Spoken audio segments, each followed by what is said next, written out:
What's up, YouTube? Welcome to my first video here on the channel. Today we are going to be playing some Modern Jund.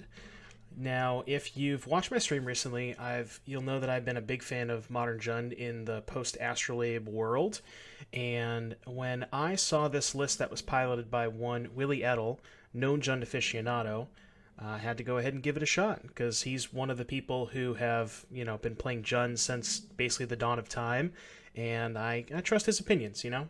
So we're going to go ahead and see how this plays out today. Now, I wanted to just highlight this deck list in particular because there's some notable differences than the list that I've been playing recently. Mostly the sideboard, right? If you look, we have 4 Dragon's Claws and 3 Grafdigger's Cage.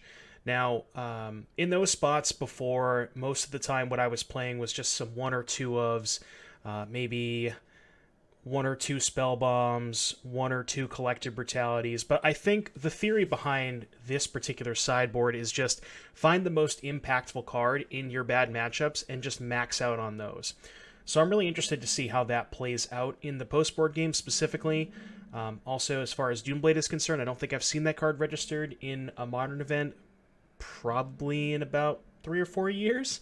I do get it. I do understand it's good, very good versus Primeval Titan. And there's some other things that it targets, so we'll go ahead and see how that plays out. The other notable difference that I haven't really been playing much is the main deck Klothys. I've always considered it to be a very powerful sideboard card. I just figured it would be too slow for the main deck, especially in the current format. There's a lot of prowess, there's a lot of dredge. Now, while you think Klothys might be good against dredge, in my experience, it's always been a little bit too slow. They usually can, put out a pretty relevant battlefield before Klothys can start mattering. So I'm interested to see how that goes as well. The rest of the list is pretty stock. The bolt push split is a little bit different than what I'm used to. I'm used to playing 4 bolt 2 push, so a little bit of change of pace there.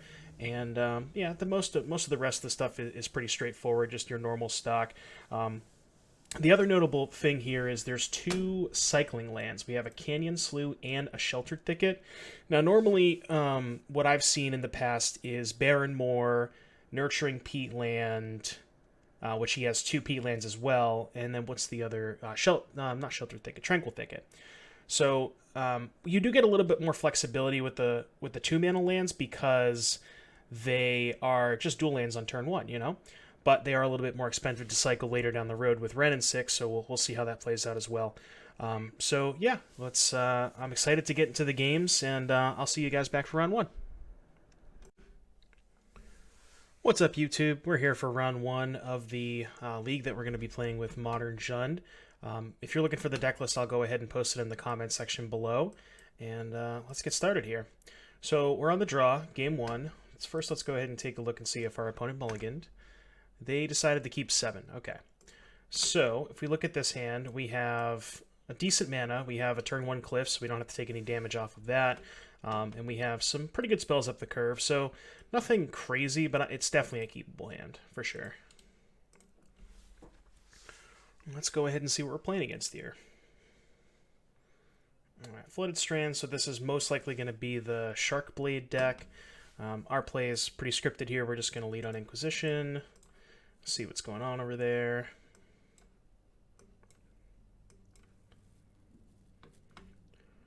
Alright, Stoneforge, Path, Force, Cryptic, and 2 lands.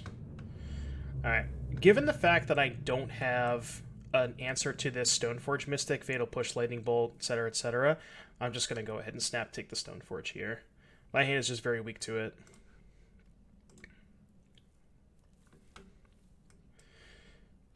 Interesting that our opponent didn't choose to force pitch Cryptic the Inquisition to protect the Stoneforge, but I think if they know that they know that I very likely have so many answers to their Stoneforge anyways. If, like, for example, if they force pitch Cryptic, they 2-for-1 themselves, play Stoneforge, and I just have a Lightning Bolt, they're just way too far behind. So that makes a little bit of sense. Alright, they played Misty, which we didn't know about. So I'm going to go ahead and play the Foothills here. I want to thin my deck out a little bit. And they don't really have any 3 or 4 mana creatures for Revolting Fatal Push, so fetching early doesn't really hurt you all that much.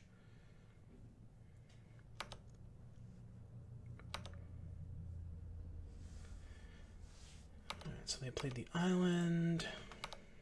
Alright, Alright, so let's go ahead and fetch a tapped Stomping Ground.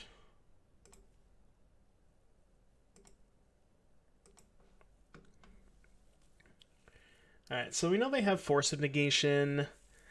We kind of have to get that out of their hand at some point anyways. I'm just going to slam Liliana here. It's also better if we draw another Liliana. That way they tap out for Force here. I guess they can just Cryptic the other Liliana if we draw that, but we have to get through these counterspells at some point.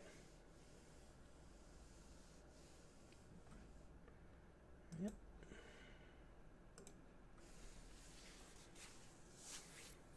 Alright, so planes go. Alright, so what we are going to do here is I believe we're going to Pyromancer and just discard Blackcleave Cliffs Forest. Just want to get through these lands here and try and find some more gas. I'm going to play this before playing my land to give them a little bit less information. Looks like they're going to Cryptic it anyways. Alright, so now I'm actually going to play my Cliffs so I can potentially... probably going to flashback this next turn. We'll see what we draw, though. Alright, so we know they have a Path to Exile and 4 unknowns.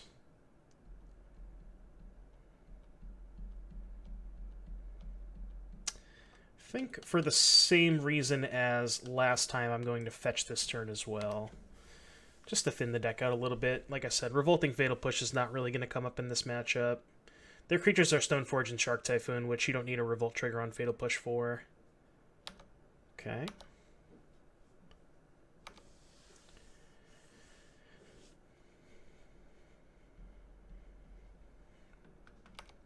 They're still missing land drops. That's kind of good for us. Whenever possible, try to fetch shock lands if you can, because they have so many Path to Exiles and Snapcaster Mages and the like. You want to just leave the basic lands in your deck as long as possible, basically.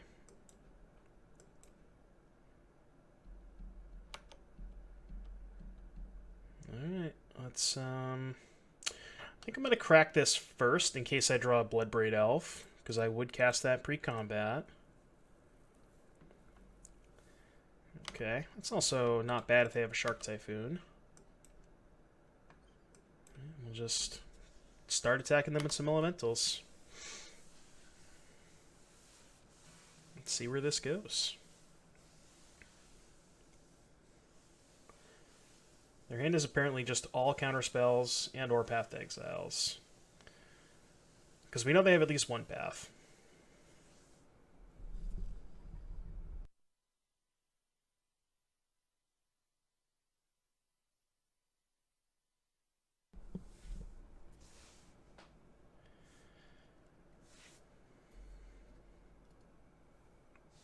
Okay, there's a Stoneforge. Good thing we have a Fatal Push for that.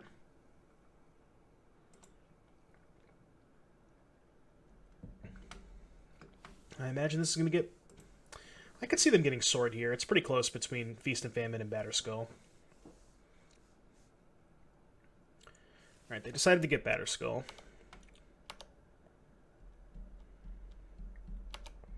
I'm trying to think if I want to end step this Fatal Push, or if I want to do it on my turn. I think... Because I think there's a good chance they're going to Path to Exile their own Stoneforge Mystic, and they have 8 cards in their hand. So if I push this now, they just get to cast the Path to Exile, which they kind of want to do anyways because they want a 5th mana, and which means they wouldn't have to discard a card. Whereas if I do it on my turn, they discard a card, and they also use the Path to Exile. So I basically get another card out of it by waiting, and I have so much mana that I think waiting is fine.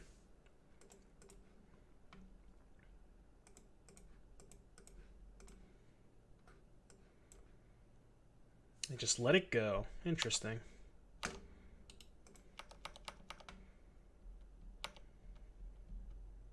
Kind of a little bit surprised they wouldn't Path to Exile that, because that also just gives them the 5th mana for Batterskull. I mean, they probably don't want to tap out for Batterskull because they probably understand that there's a good chance that I have some ways to kill it in my hand, which I do. And they're cycling a Typhoon for 0. Okay, there's their land. I'm just going to keep chilling here. Attack for 2.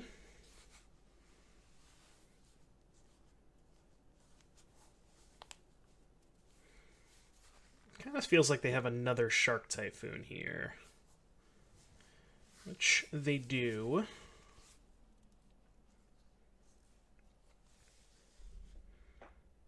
Seems like that's what's happening here, yeah. I'm just going to let this go. I'm not going to trophy it now. If they go to equip sword, then I'll make an action, but...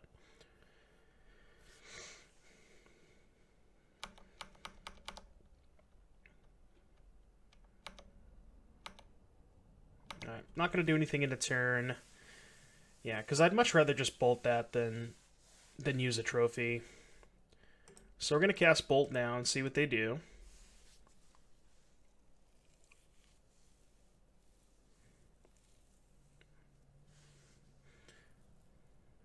If they fight over this, I think I might let that go. I'm not sure. I'm not sure that I want to trophy the shark just to get 2 damage in.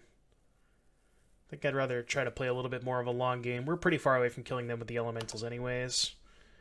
So I think it's just kind of a poor use of resources to trophy the shark. All right, so they're going to put Cryptic on top and likely cast an Opt here.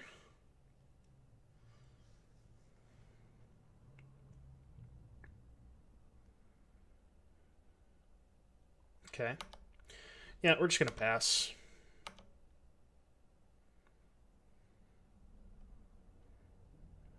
And if they go for a sword, we have multiple trophies to break that up, so...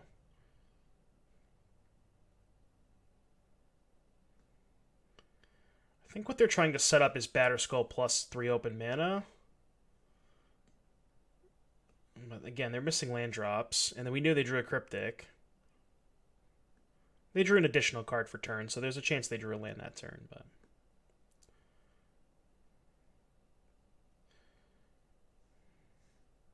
Jace the Mind Sculptor. Okay, that resolves. I wonder if they're going to bounce an Elemental here. I think they might. They're plussing. Interesting.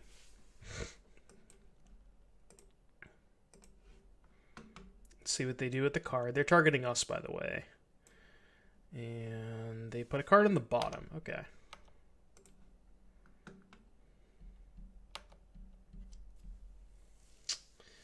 Do I want to end of turn this trophy? I think this time I do. Yeah, I want to use some mana here.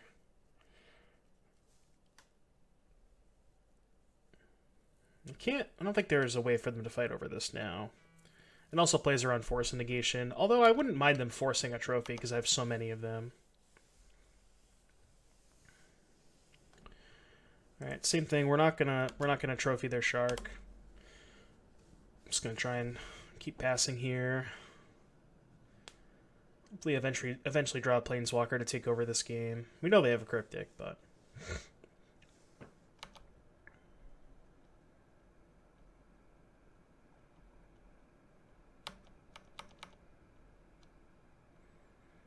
Okay, so this kind of feels like they have another shark. Just take 2. And if they go for another shark...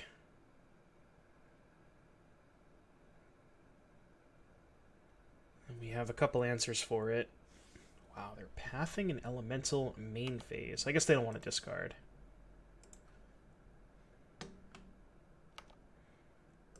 Just keep thinning our deck a little bit.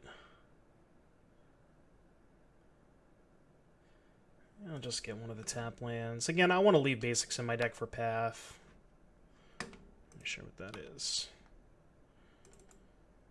Okay, let's attack.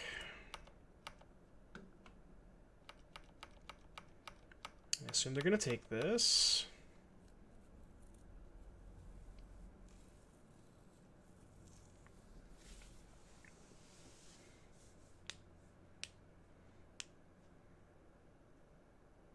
Snapcaster Mage. Okay.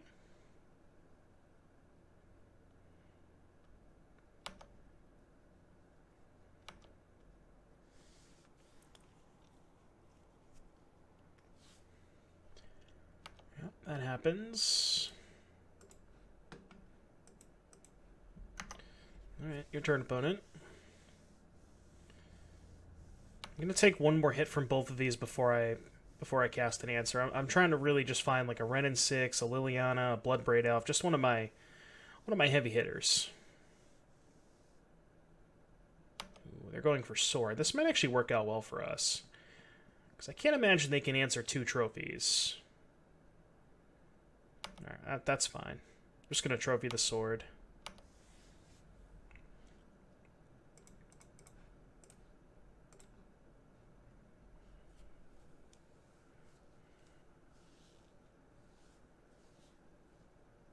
It's a Logic Knot.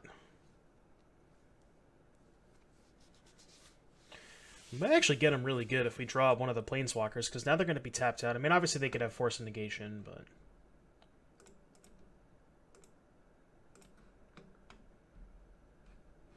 2, 3, 4, 5, 6, 7, 8. No.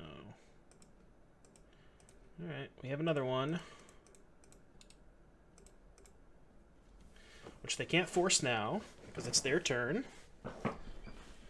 And now we just need to find a Planeswalker.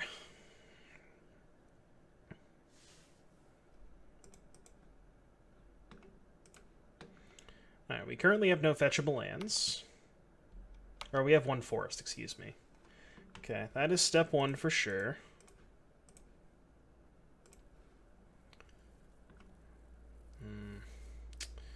Do I even want to cast that?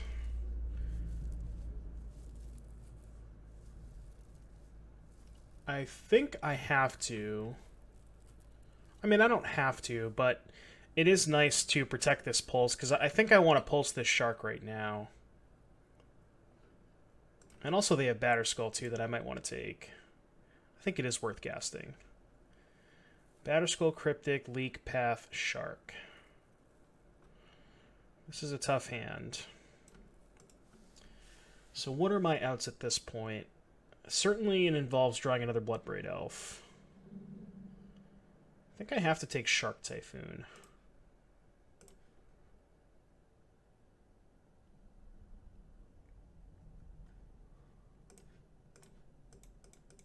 Alright, we're going to kill this now.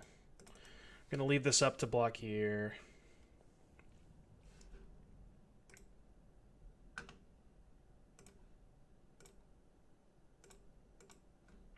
Alright, Cryptic Leak, Batterskull is their hand. Oh yeah, now we're just dead to the Snapcaster Mage. Well, we were dead to the Batterskull anyways. I guess I had to... Oh, they didn't go for it. Oh, because they don't have enough mana. Never mind. Never mind. Now they have Cryptic up, so...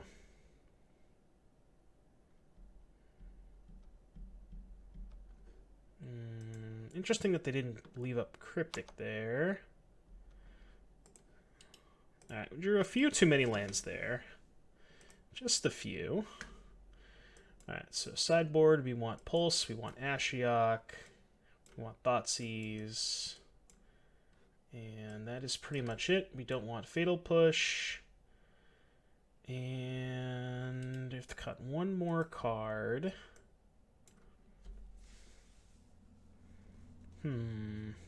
I usually trim on Tarmogoyfs in this matchup. It's one of your weakest threats just because they have so many Path to Exiles. It's possible I'm also supposed to leave in some number of Fatal Push because of Stoneforge Mystic. I could be convinced into doing that. Let's cut a Tarmogoyf.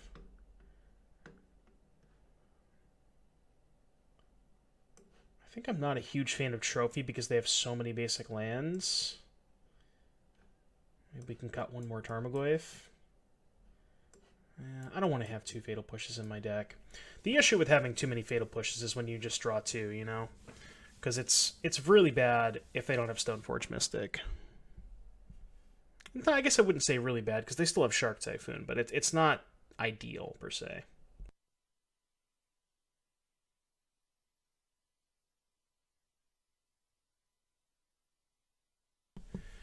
Alright, so let's go ahead and play first.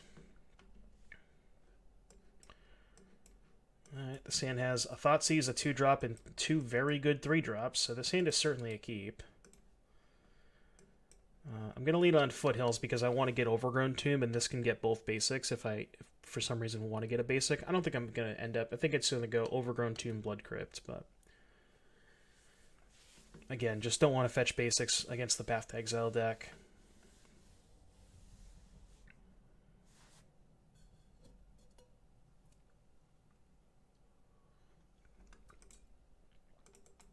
Alright, so let's get an Overgrown Tomb.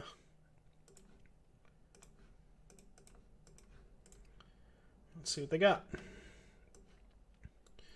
Stoneforge Path, Force Opt. Ooh, but their lands are Field of Ruin, Snow-Covered Plains. Certainly taking Stoneforge Mystic. And their hand is not very good.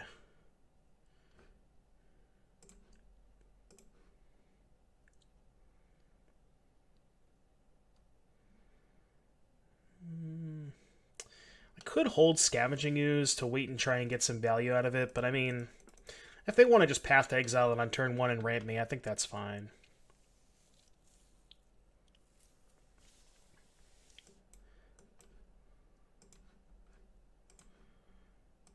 And I think I'm going to slam Ashiok first. Especially if they play Field of Ruin, yeah. I guess they can force it, pitch the Opt. Could play Klothys first to get around the Force of Negation and maybe try and find a discard spell to resolve this. Maybe that's better. Yeah, let's do that. Let's resolve Klothys while we can. Still going to get Blood Crypt.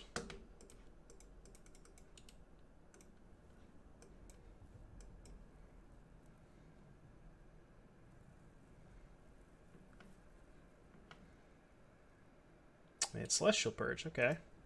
So their hand is still Path, Opt, Force. So discard spell would be ideal here.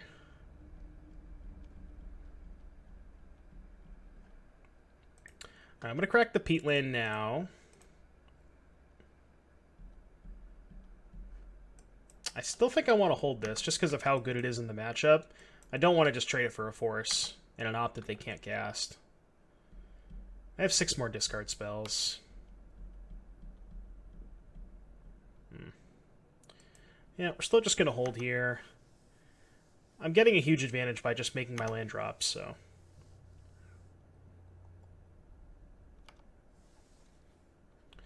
Alright, let's go ahead and cycle that. Perfect. So let's go Inquisition first. Let's see if they drew a second Force.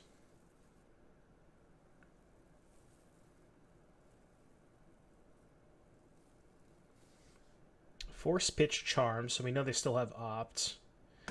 Well, I'm still going to cast this Ashiok. If they Force Pitch Opt, they have 2 cards left. I think I'm okay with that. I'm going to go ahead and activate it now, I think. Actually, there's just no reason to. They can't play Snapcaster this turn. They're nowhere near having 3 islands for putting Celestial Purge on top. And right, let's crack this Peatland. I'm still just going to keep passing.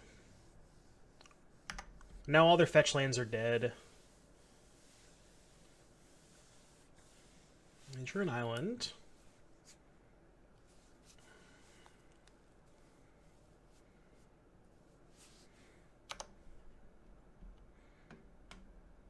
That is quite a good draw. So let's go ahead and cast that. Could pay for Mana Leak. I think I'm going to get the Canyon Slough back. If it resolves, if they don't have Force. They didn't have Force for this, so it leads me to believe they don't have Force. I could have drawn it last turn, but... Alright, let's get this Canyon Slough back. Let's go ahead and cycle it now. That's a good draw. Let's go ahead and cast that. Actually, change my mind. I'm not going to cast that. I think they might have Mana Leak. I'm just going to hold it. It's possible I was supposed to activate Ashiok there, in case they have Snapcaster Purge.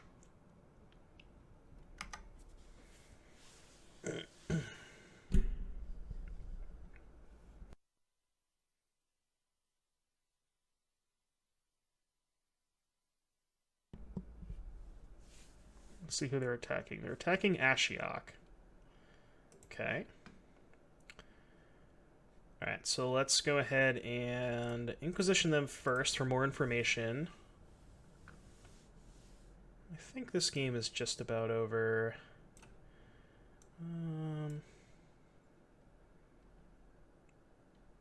Kind of want to just take Opt. We don't care about Snapcaster because we have Ashiok. I don't think we care too much about Sword. Yeah, I'm just going to take Opt. Alright, so I'm going to Ashiok you. I'm going to minus Ren here. Play Clothis. Play a land. Pass.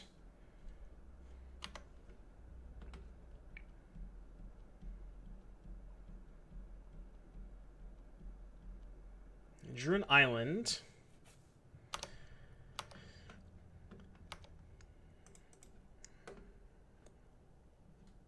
Let's go ahead and fetch. Thin a little bit. Alright, let's target our Thoughtseize. Let's get back Canyon Slough. Let's go ahead and cycle it.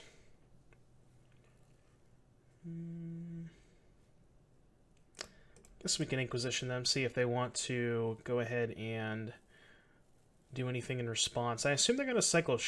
oh, they don't have to cycle Shark Typhoon. If they let this resolve, I think I'm just going to take Sword. Because if they end up drawing a land off of this, they can cycle this for 2, play land 5, Sword equip. And again, I don't think I care that much about the Snapcaster.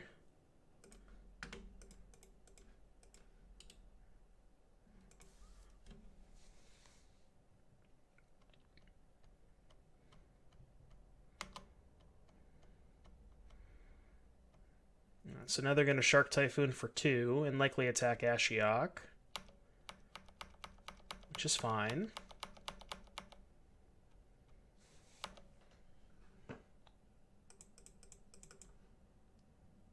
So they drew land 5.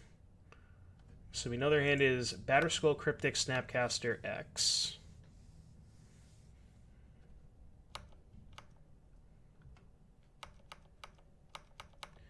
So they are going to attack Ashiok. And I assume they're just going to pass with Cryptic up.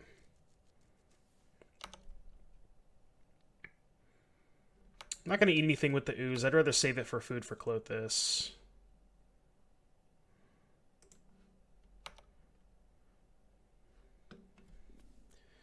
Alright, so let's just start off the turn by getting our cycling land back. And get some more information that way. See what we want to do. Interesting.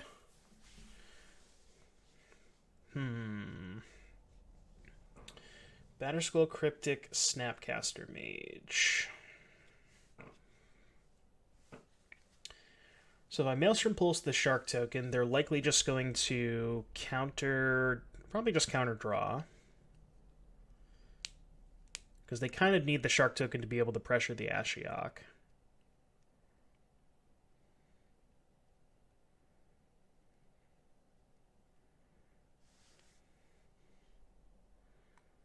And I think I'd rather just wait to see if I draw a Thoughtseize. Also, I think they might just want to use their mana anyways and just bounce draw and Clothis, so I think I'm just going to play my land. I'm going to pass, because if they play Snapcaster Mage, I'm fine trading this off for it. I want to protect my Ren and 6. My Ashiok is going to die this turn, but that's not the end of the world.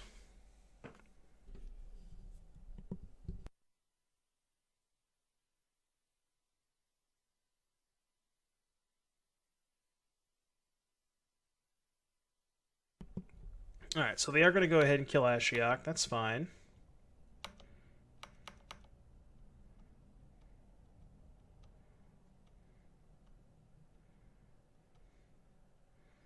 And they're just going to pass. Huh.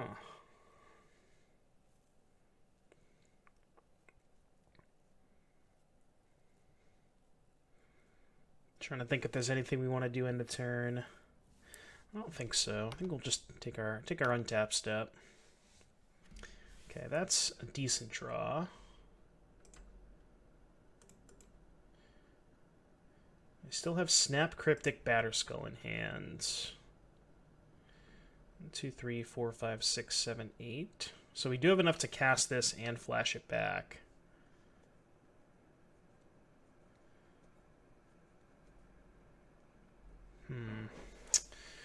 Figure out what I want to do here.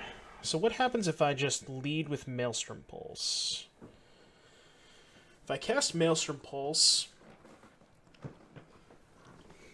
think there's a good chance they counter draw. And then we just cast the Pyromancer, discard the Wren. Yeah, I think that's fine. So let's lead on Pulse here.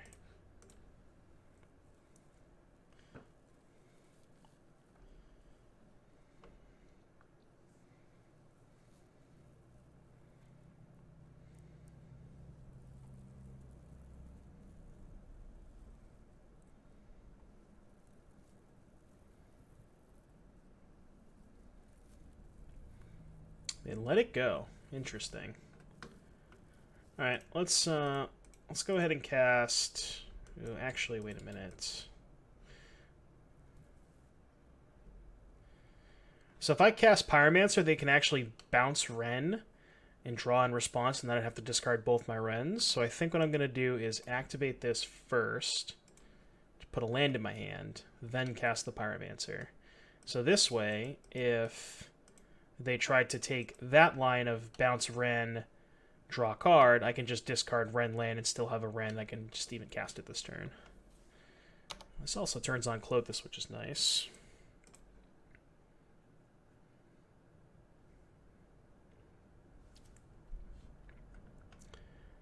Alright, so let's go to combat, see what they want to do. They did not tap anything. Well, let's just attack with Clothis. I think this is fine. I could attack with Scavenging Ooze because I have 2 blockers back for the Wren. I think what they're going to do now is just bounce Clothis, draw card? I don't really think they can afford to take 4 damage here.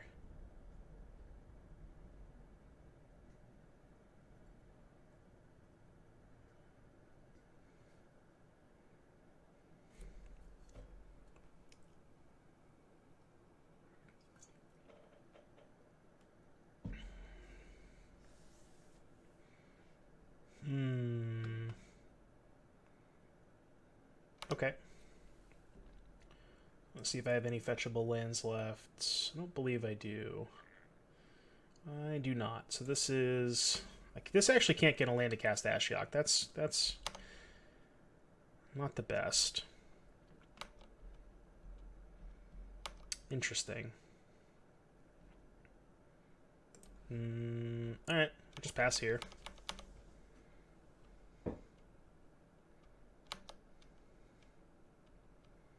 Or what their plan is.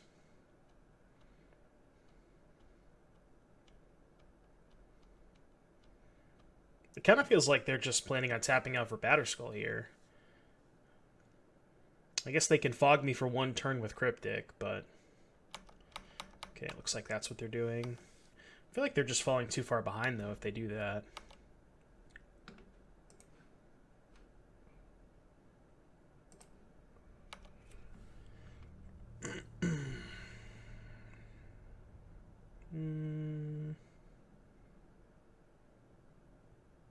No, let's just go to combat first. Pretty sure they have to tap draw here.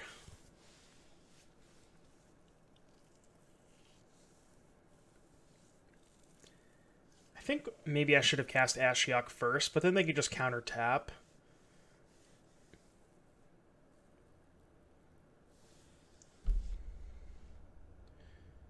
They're bouncing Wren and tapping. Okay, that's fine. In my second main phase, I would like to cast Wren in 6. I'm going to lead with Wren because I actually think I'd rather resolve Ashiok than Wren, to be honest.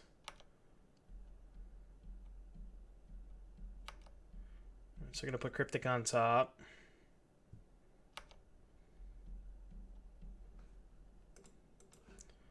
Alright, let's go ahead and get Canyon Slough back. We're going to cycle our land before we cast Ashiok.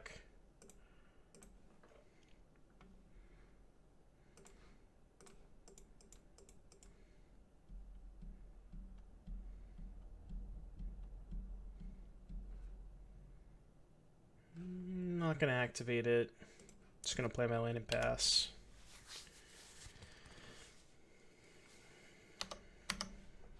Alright, so we know they have Batterskull and Cryptic in their hand now.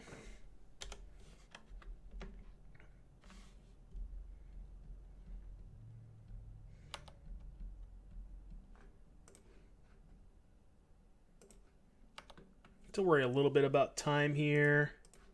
Just going to Inquisition first. Let's see what's in their hand. I can't imagine they're going to counter it. And we're going to end up discarding it to the Liliana anyways, so we might as well cast it. Well, they are countering it. Okay, interesting. Alright, so let's get Canyon Slough back. Let's go ahead and cycle this. Let's cast Bloodbraid Elf first. Because this is lethal. So is that. Alright, that should be good enough. Okay, do they also have Path?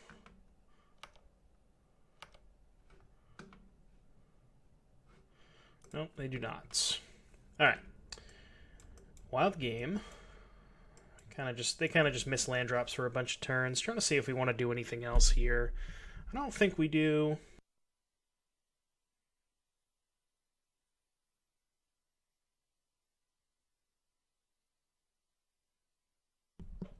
I think I like the number of 1-mana removal spells that we have. Fatal Push, Lightning Bolt. Because they are good in small quantities. But you don't want to draw too many of them again.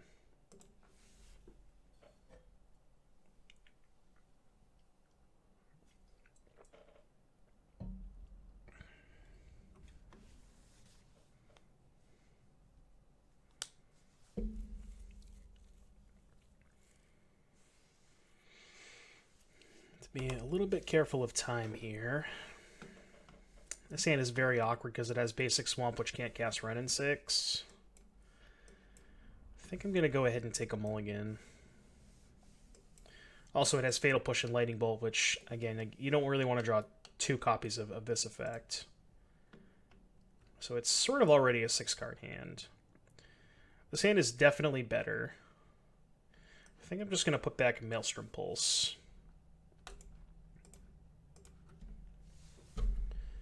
Because I just want to curve Inquisition into Planeswalker into Planeswalker. I'm just going to get Overgrown Tomb here.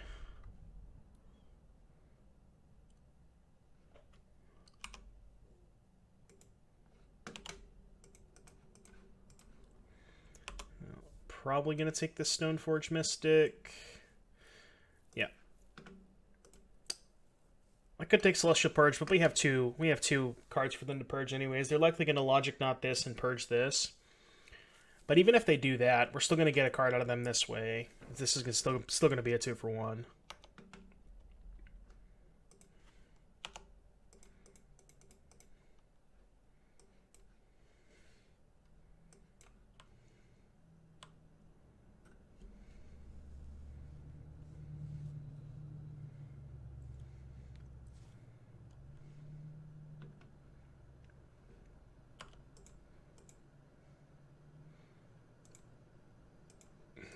So Purge Snapcaster.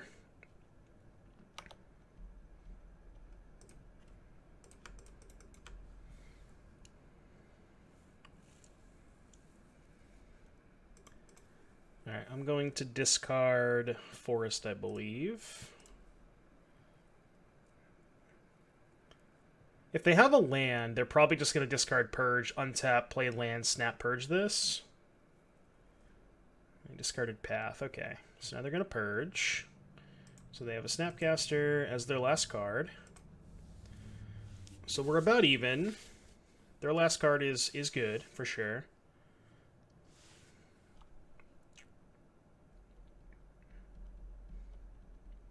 It's a decent draw. Not sure if they actually want to put anything back, though. I I guess they can put that back, and then if I draw Tarmogoyf, they have Snapcaster Path.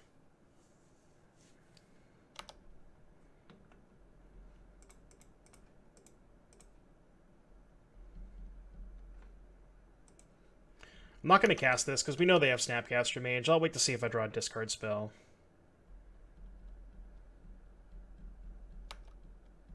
So we know their cards are Snapcaster Purge.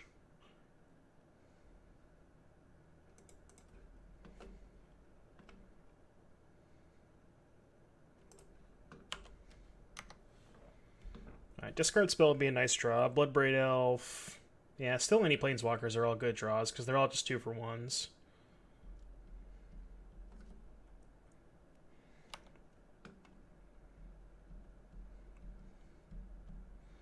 Interesting. So this forces the Purge. I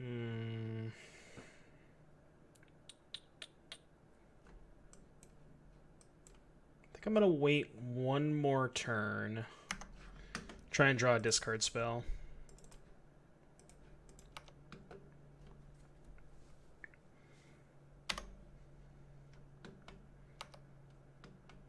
Perfect.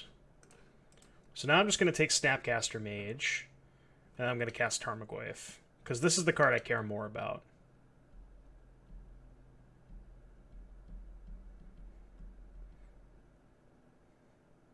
Unless they drew a counterspell. We know they have Snapcaster and Celestial Purge.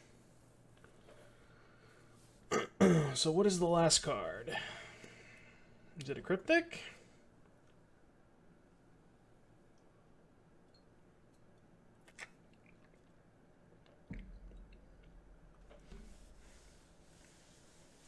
Looks like a Cryptic. That's a fortunate draw. Alright, so they have Snapcaster Purge. Alright, well now that they can't use their mana on their turn, I am going to cast this Goyf now.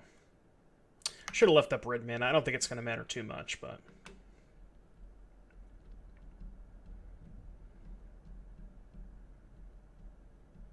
The reason I'm casting Tarmogoyf now is because they don't get to use their mana on their turn. So I'm either going to get at least 5 damage out of this, or force them to tap their mana now. Okay. So we know Snapcaster, Purge, and likely Sword of Feast and Famine, yep. That was an excellent draw step. Let's attack first.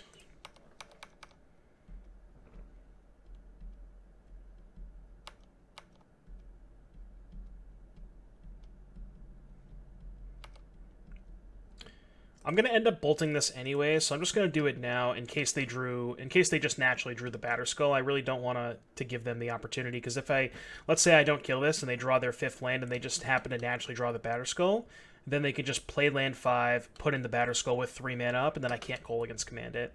And that would be a disaster.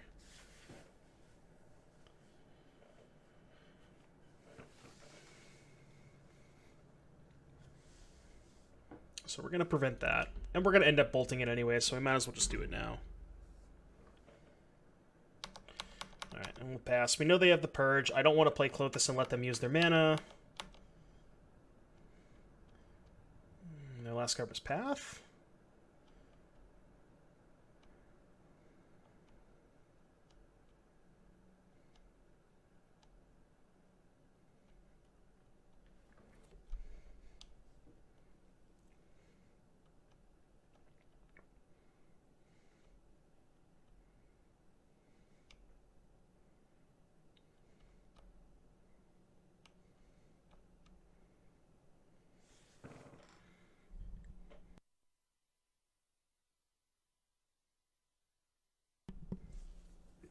Aether Gust.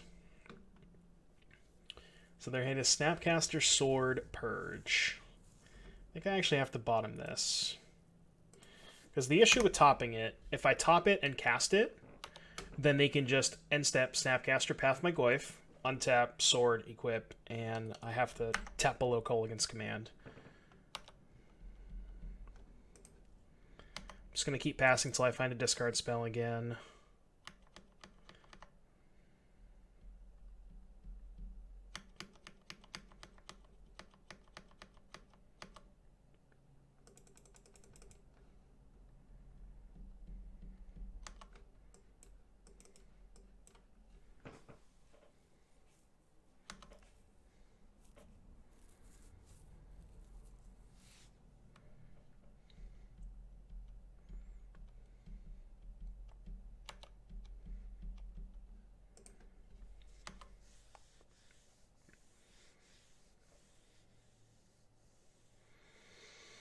I'm content just playing Drago for a little bit here.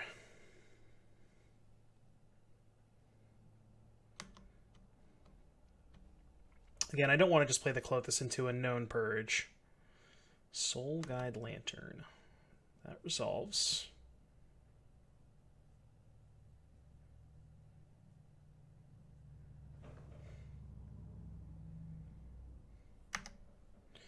Alright, they got my Ren, that's fine.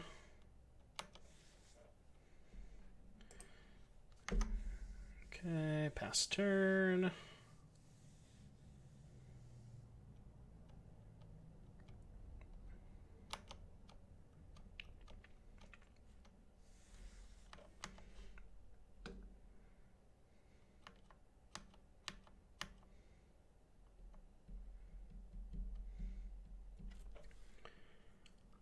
Still hanging on to that sword. Alright, this kind of feels like a Jace. Maybe not. Putting Logic Knot on top. That's definitely a Jace. They're not casting it, though. Alright, let's see. Let's see what you got.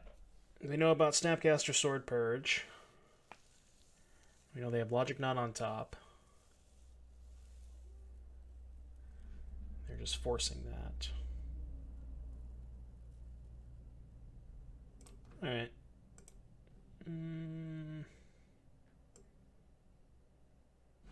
Yeah, I'm going to cast it. So, I know they can just purge this, but it's also just better if I just draw another threat. See, like, the issue is, like, right, I want to... If I draw another 3-mana card, I want to make sure I can cast my other 3-mana card and hold up Kolaghan's Command, like if I draw Liliana the Veil, for example. I need to make sure that I can always keep up 3 mana for this Kolaghan's Command. Although now that they have a Logic Knot, it might not be good enough.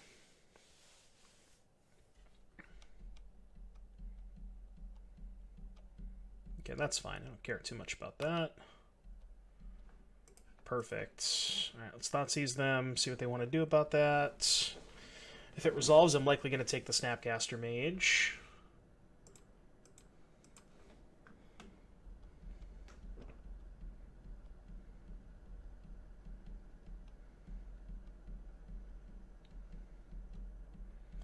This is quite the match. I will say that. Kind of seems like they're casting Logic Knot here.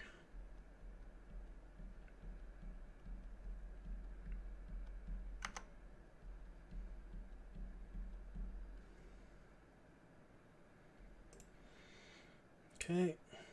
Pass turn. No reason to blow up the sword quite yet.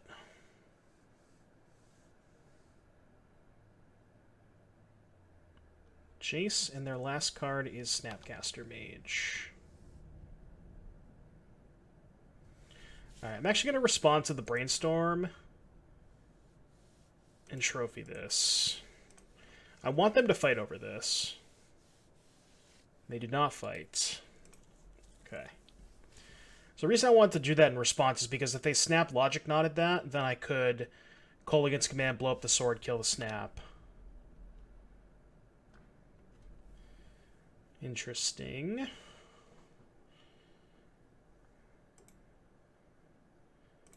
Makes things a little bit awkward. So I'm going to cast this, and if it resolves with the trigger on the stack... I think it's resolving. So they countered that. And I think their last card is Snapcaster Mage, so let's go here, here...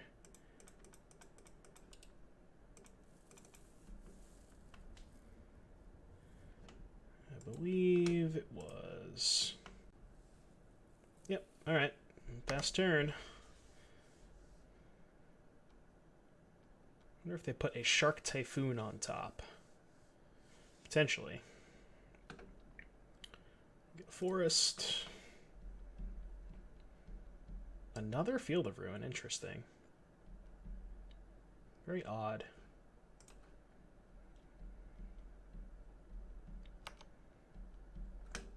Because they could have just upkeeped I'm going to do this now because I don't want them drawing Mystic Sanctuary. I know I could get back the Pyromancer this turn, but I really don't want them drawing a fetch land or a Mystic Sanctuary. It's a decent draw. Oh no, it's not. They can't shuffle. Alright, just pass.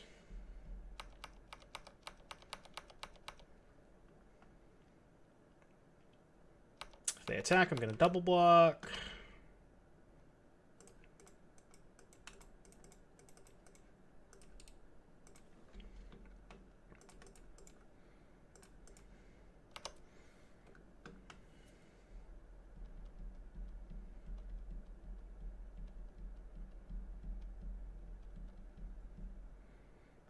Okay, looking good here.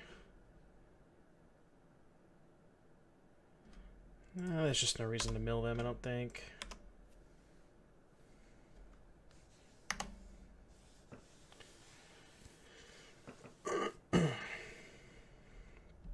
Soul Guide Lantern. Okay.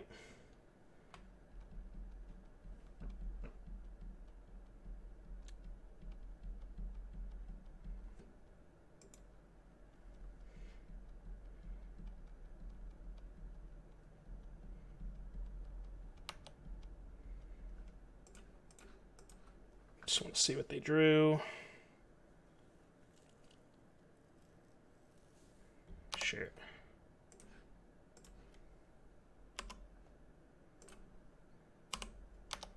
I'm just going to fetch here to Finn.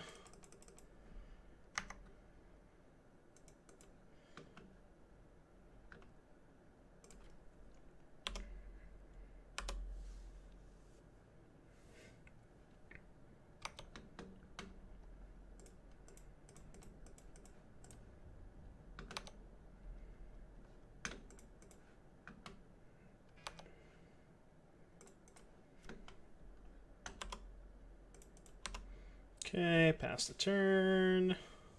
I think we should be good here. If they draw exactly Shark Typhoon this turn, they might have a chance.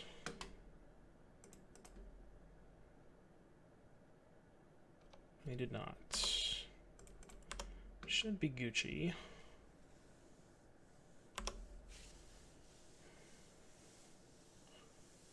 Because now, I guess they could Shark Typhoon into Path to Exile, potentially. Looks like they did not. Alrighty. Well, that was quite the wild ride there. That was an awesome first match here as a nice little showcase for some Jund. So thank you guys for tuning in, and see you back for round 2. Hello, everyone. We are back for round number 2 with some modern Jund. Again, the list is going to go ahead and be below the link in the description. So let's take a look and see what we have here. So we are on the draw. Let's take a look and see if our opponent keeps their hand. They did. Now this hand's a little bit interesting.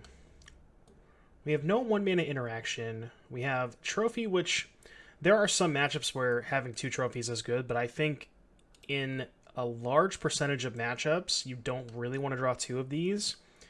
And the other problem is if they're playing a Lightning Bolt deck, our Tarmogoyfs are vulnerable to Lightning Bolts with this hand because we don't have a 1-mana discard spell. So I think all things considered, this hand's actually kind of a mulligan. I know it has lands and spells, but I just don't think this hand is going to be good enough against a large percentage of the format. So I'm going to go ahead and mulligan. Alright, this doesn't look better, but at least it has 1-mana interaction and a Planeswalker, so I'm definitely going to keep this and put back probably one of the fetch lands, probably the Bloodstained Mire. I certainly prefer this hand to the first hand.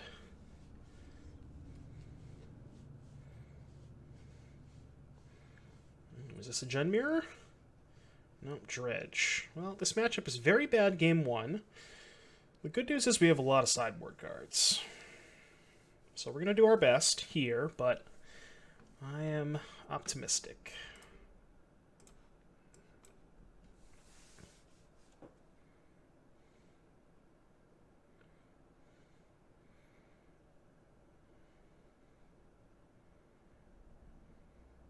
And they kept 7, so Their hand's probably loaded. This feels like a cathartic. Yeah. 2 dredgers. Alright, 2 chills, 2 ghouls, and an amalgam.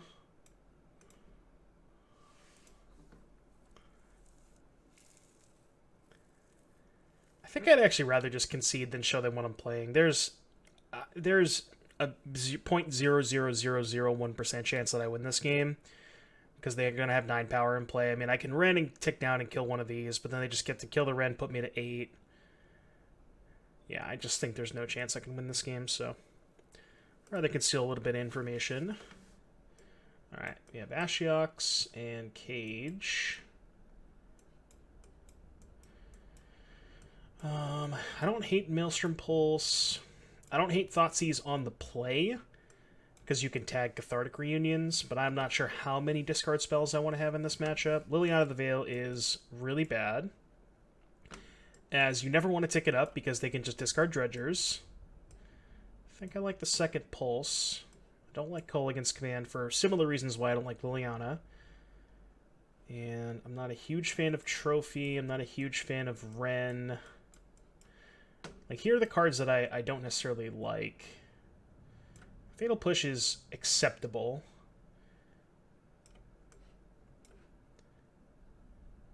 Yeah.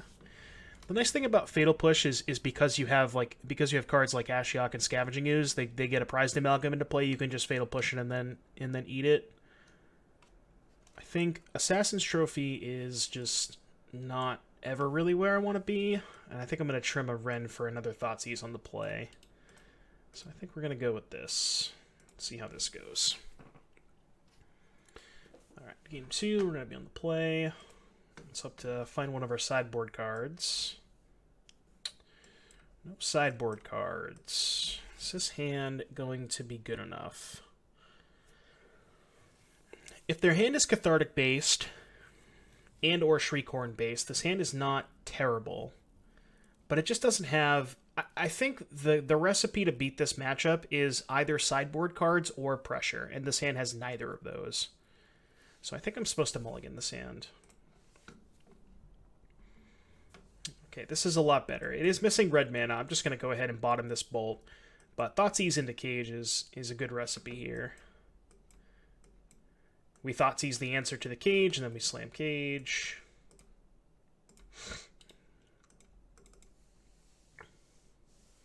I am going to Thoughtseize first, for sure. Especially if their hand is, like I said, they have, like, you know, a land and a Shriekhorn and nothing else. Thoughtseize is great. Or they have Nature's Claim, and I want to make sure to protect the Cage. They went to 5. Alright. Cathartic, Merchant, Shriekhorn, Stinkweed, Land. Huh. I think I'm going to take Merchant. Because I think, because of the Cage, let's say hypothetically I leave them with Merchant, and they go turn 1 Merchant, discard Imp, and they flip, I don't know, say 2 Amalgams and an Archamoeba. My Cage might not be good enough. You know what I mean? There's just a scenario where they can put a bunch of pressure into, a bunch of power into play this turn, the turn before I deploy the Cage. So I think because of that, this is the scariest card with my hand.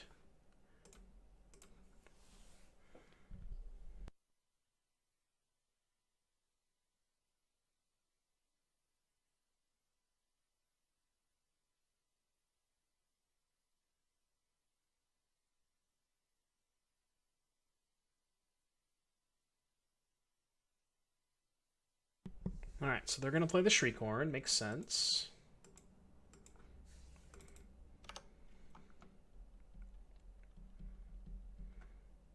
We don't really have anything else to do, so just deploy this Cage. They don't hit Shenanigans if they boarded that card in.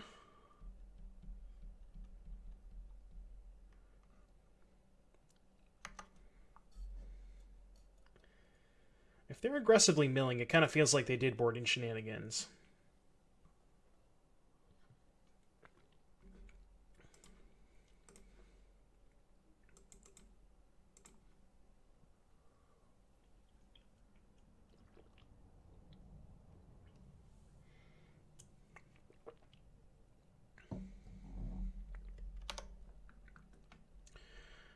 so no shenanigans yet, right? No. Trying to think of what I'm looking for here. I think I'm just going to play Stomping Ground tapped, pass, end step cycle this. I'm not really looking for a discard spell here. I'm really just looking for an Ashiok.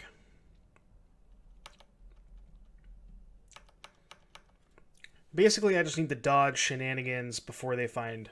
I need to find Ashiok before they find shenanigans.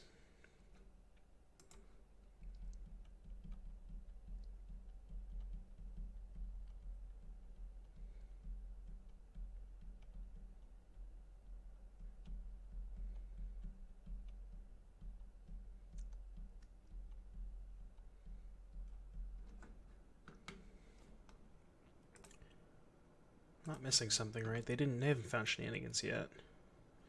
Nope.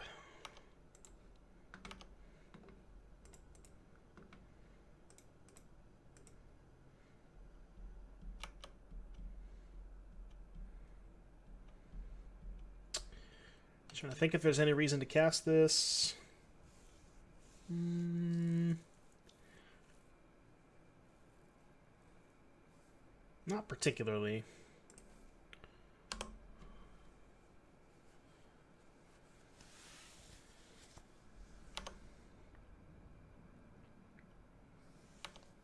Okay, that should be chill number 3. You have to be a little cognizant of our life total. Right, they have Blast Zone, I see. Okay. I guess that's a reason to keep in Trophy, huh? Sort of. I mean, they can always just keep getting it back, so... Alright, we really need to find an Ashiok here.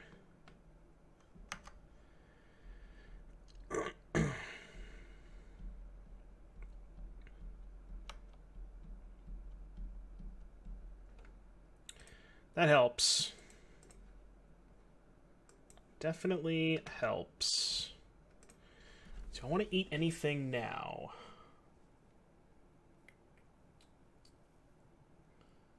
I don't think there's a reason to.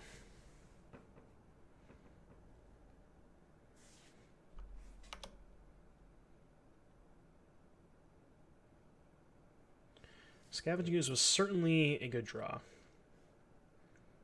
I milled over 2 lightning axes. That's also good for me.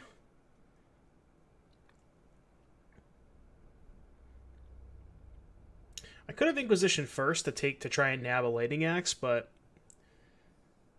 we knew most of their hand from dredging, so I think there was only one draw step that we didn't know about, and that was their very first one.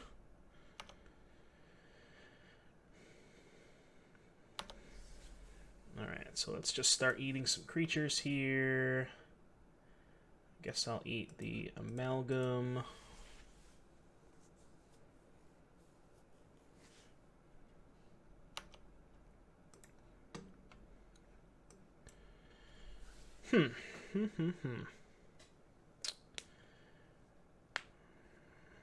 So I wonder... I think they're going to tick up Blast Zone to 2 here. So I think what I want to do is just eat as much stuff with Scavenging Ooze before they kill it. So I'm just going to play Forest and pass. I guess I could attack, right? I don't think the 1 damage matters all that much. The question is, do I activate now?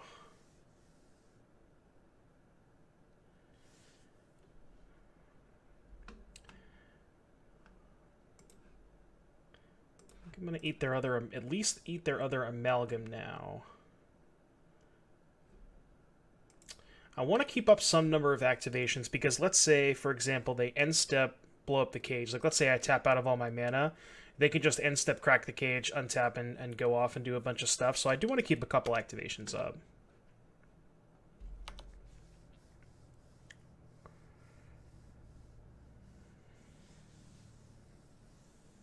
Alright, let's pass. I think they are going to tick up Blast Zone. We shall see. They're going to blow it up. Okay. Sure, that's fine. So I'm going to let them dredge. We'll see what they hit. So they have 2 conflagrates now.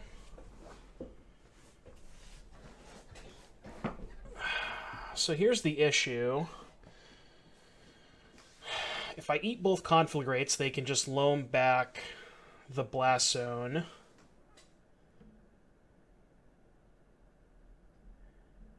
Interesting. So maybe I just have to play a little bit of damage control and eat the 2 silver smoke ghouls. Am I dead if I do that? I go to 12. No, I'm not dead. Could also just eat Ox plus Blast Zone and let them have both conflagrates.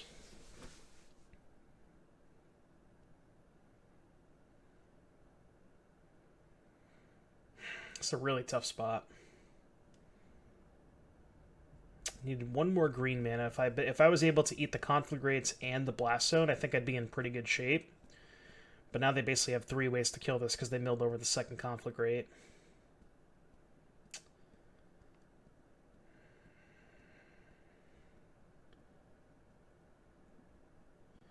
I guess my only out is let them cast the conflagrate, eat the Blast Zone and the other conflagrate, and then draw another Scavenging Ooze.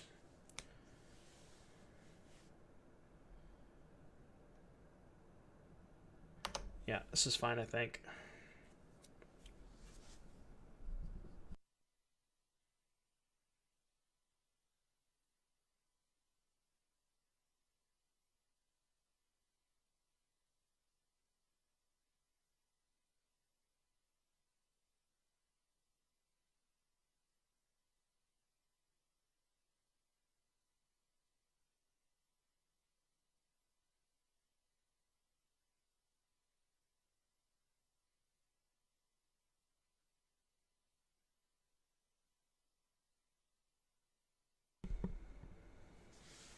Alright, so it looks like they're leaning on conflagrates.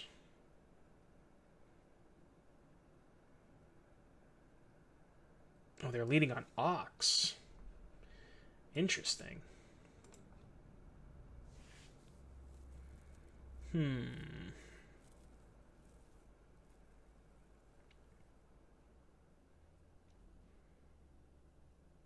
Okay, I think that's fine.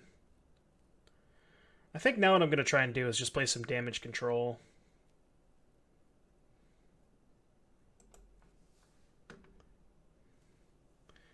It's actually a little bit risky because now they can't conflagrate this because they're only going to have 3 cards in their hand, right?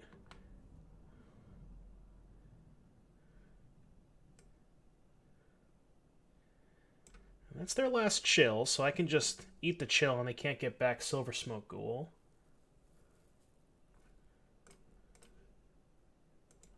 So that's good.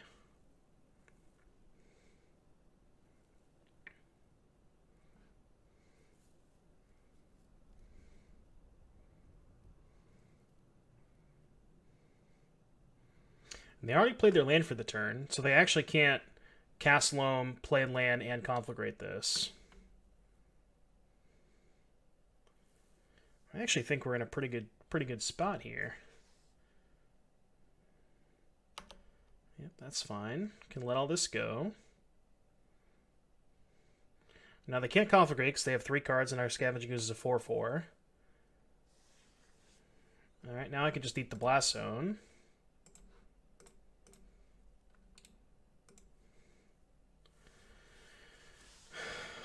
And then I can eat the conflagrate on my turn.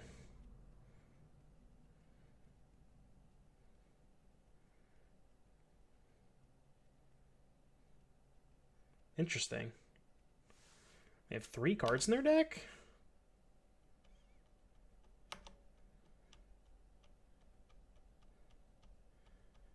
So what if I just Maelstrom Pulse the Ox of Agonis, and then fetch basic swamp, Maelstrom Pulse the Ox, and say go with 2 Ooze activations up? I think that should be good enough. I don't think they can get out of that. So we go here, pulse this. Might as well eat the conflagrate now, because it's the only card I really care about.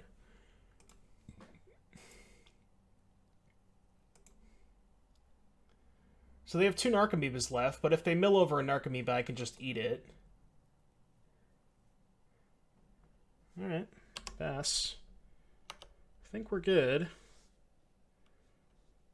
Unless I'm missing something.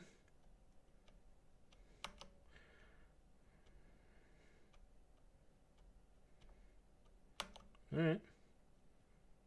Yep, they did not have any more outs. Cool. Alright, so going to game 3. Does Blast Zone make me want Trophy more? Maybe I go 1 Ren, 1 Trophy. Or I could just go 2 trophies. Ren is just so bad. The nice thing about Trophy is they only have 1 basic, so if they fetch it early or mill it over, this is just basically just a Vindicate. So let's go ahead and do this. I think on the draw, Ren is just never going to do anything.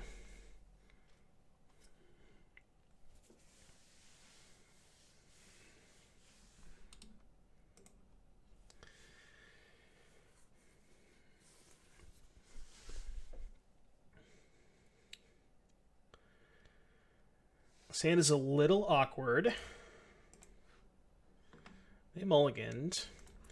This makes this hand awkward. If I had 2 untapped lands and I could just curve Thoughtseize into Scavenging Ooze, I'd like this hand a lot more. I'm also missing my 3rd land drop, so I only have 1 green to activate Ooze, so it's a little bit less potent. If Blackleaf Cliffs was overgrown too, maybe I'd be more inclined to keep this hand. I think as is, it's just a little too clunky.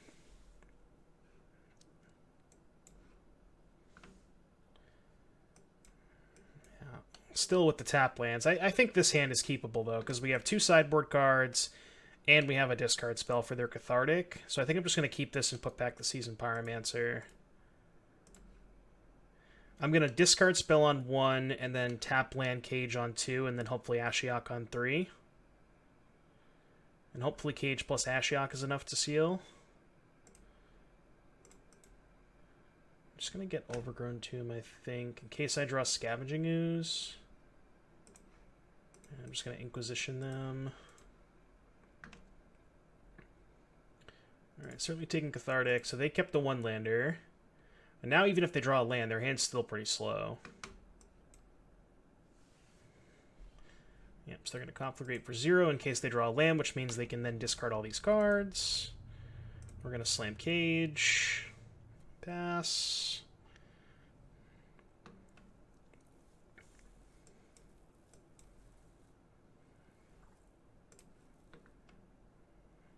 There we go. I'm just going to Ashiok right away. Just try and close the door on this game.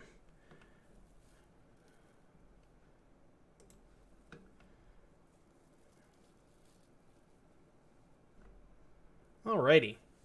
Yeah, unfortunate that our opponent, I think they mulliganed to 5. I don't think I can pull up the game log now. So yeah, they mulliganed pretty low. And we had redrew 2 of our sideboard cards, so... But, I mean, that's the recipe for beating this matchup, right? Is you basically Dredge wins every game 1, or most of them. But, you know, depending on how much sideboard hate you have, that can really swing the matchup in your favor. So, we'll be back for round 3 in just a little bit. Welcome back, everyone. Here we are for round number 3 of this Modern League with Modern Jund. We are on the play, so we're going to go ahead and choose to play first. And what do we have here? Pretty reasonable opening hand. Turn 1 discard spell, turn 2 tap land discard spell, and then we have a bolt and a good top end. So, well, certainly an above average hand. If I was being picky, I would replace this with a Tarmogoyf, but here we are. So I'm going to lead on Inquisition.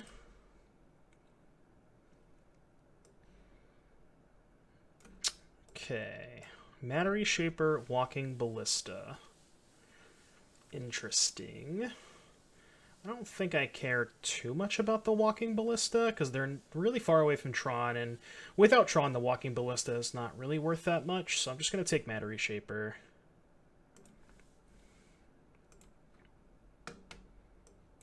And I'm likely going to end up Thoughtseizing the Thought-Knot Seer.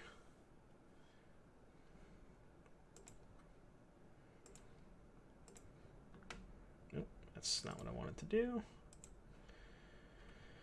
Alright, let's go ahead and Thoughtseize them, see what they drew. They drew Urza's Tower. Yep, still going to take the Thought Knots here. It's the scariest card if they draw another Temple. And, yep, taking Thought Knots here. And then we'll go ahead and play Overgrown Tomb tapped.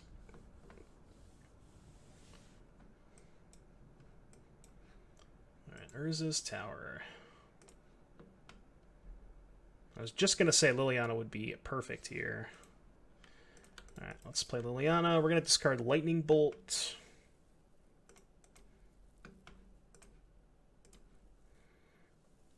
I assume they're going to discard either Ugin or Ballista. Yeah, they discarded Ugin.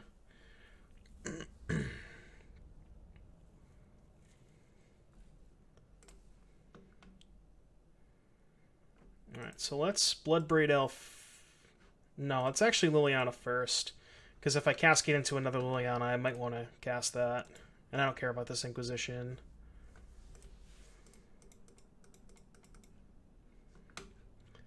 We discarded Ballista.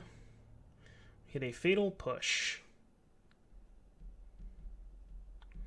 So they have Smasher Cavern X.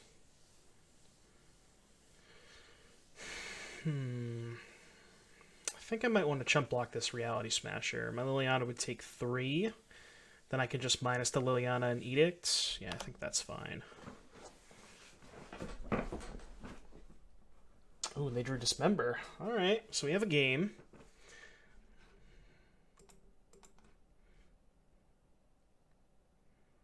So they're going to Smasher, attack Liliana.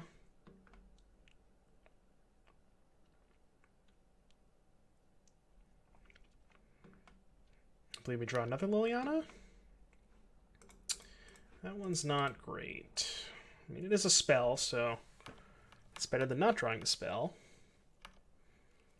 And there is 3 creatures in the graveyard, so I can potentially tussle with the Reality Smasher next turn, so...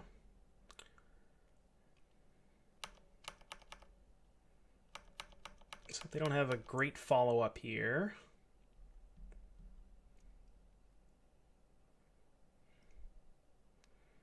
Looks like a Matter Reshaper.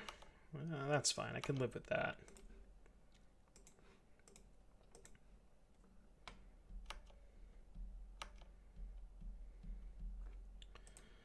Okay, so now we can actually make Ooze a 6/6, so they can't really attack now.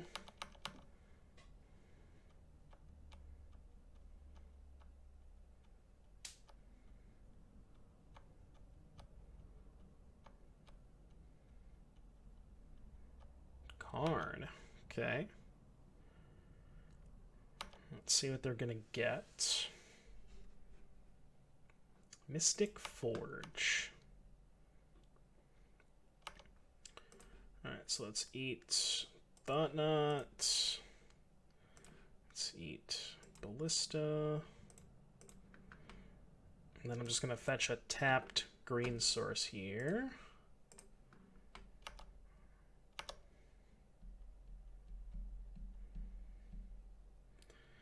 Not the worst of draws. 6. So if I attack Karn, they're likely just going to chump block. I mean, I do think it's worth it. If they want to, I guess they can trade Reality Smasher for it, but I think I'm okay with that.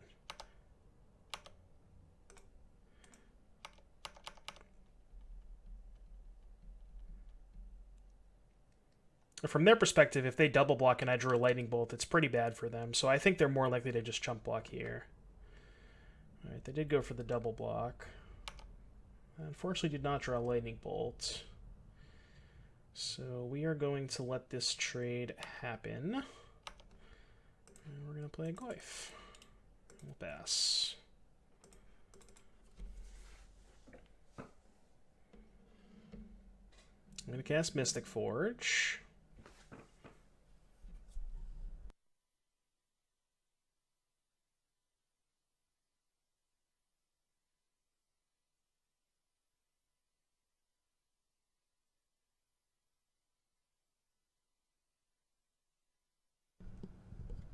They got a Relic of Progenitus. Second Tarmogoyf, not ideal here.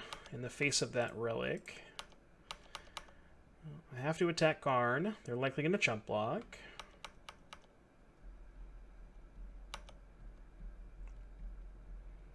Revealed Reality Smasher. Okay.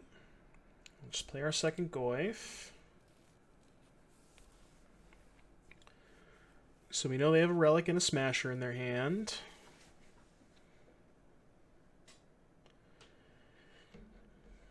So I assume they're going to lead with Relic, yeah.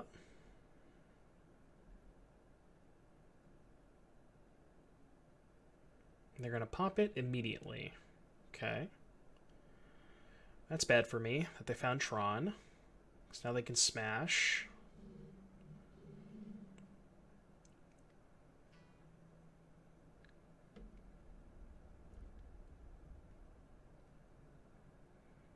They have a map. I imagine the map is probably going to get Blast Zone. Interesting, they would play that instead of Reality Smasher, because I think that's actually worse for them if I draw Liliana, right?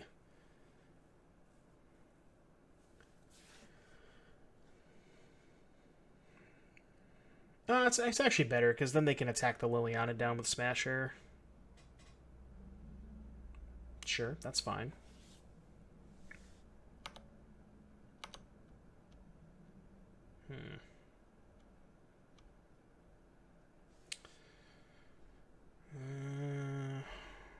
Alright, we'll pass. I think this game is over. We'll give it a couple. We'll give it a draw step or two. I don't know if we have any more outs. I was going to say Kolaghan's Command would have been quite good, because then we could have killed the Forge and the Karn. But now I think we're probably going to fall too far behind this turn.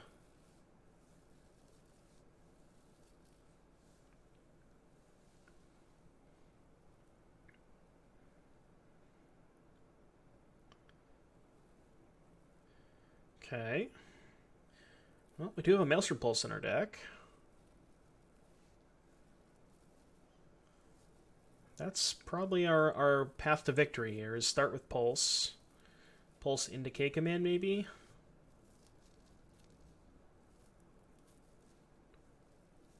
Alright, I'll take this.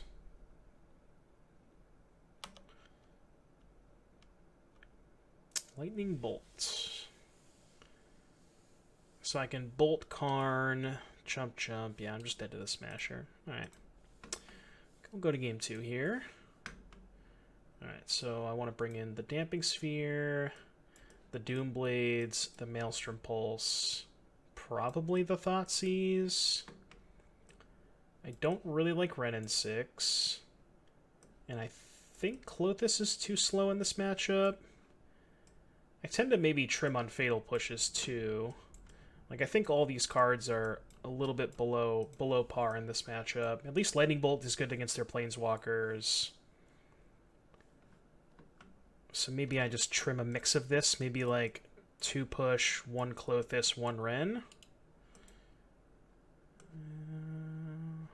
Maybe 3 push. Yeah, let's try that.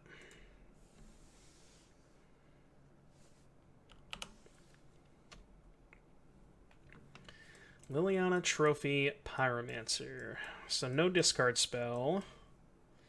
No 2-drop. Liliana is one of our better cards in the matchup. I think this hand is just a little bit too slow against their average draw. I think they kept pretty fast.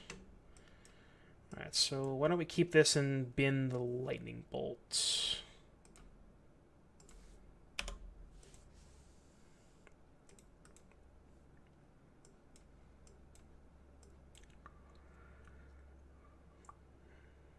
I'm going to play Damping Sphere on turn 2. Definitely playing Damping Sphere on turn 2. I'm just going to fetch to thin a little bit.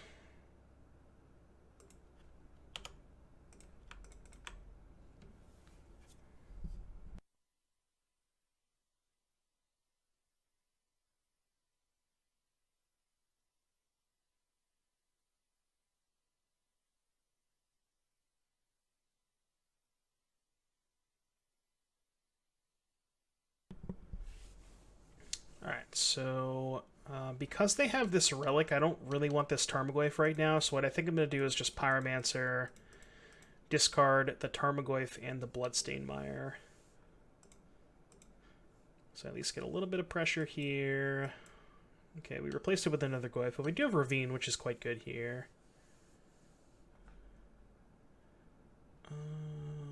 Let's exile... If I draw red and 6, I have this to get back anyways. I think I'll just exile the land.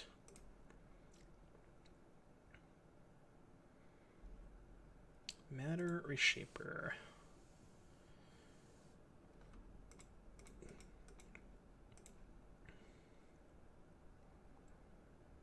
Alright, let's play a Tarmogoyf and a tap land. I'll go ahead and pass here.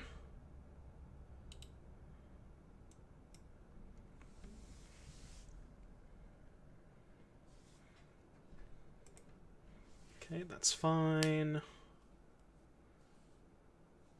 Yep, don't really care about that too much.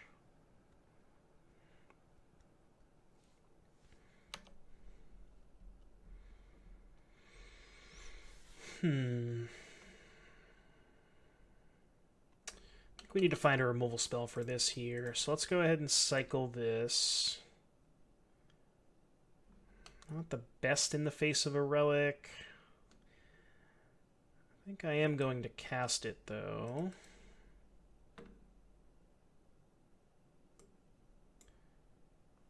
Let's get a swamp. And we'll just say go here.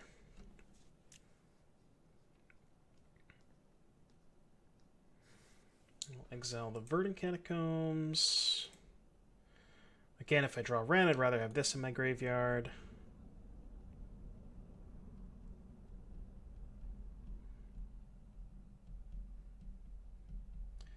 Reality Smasher.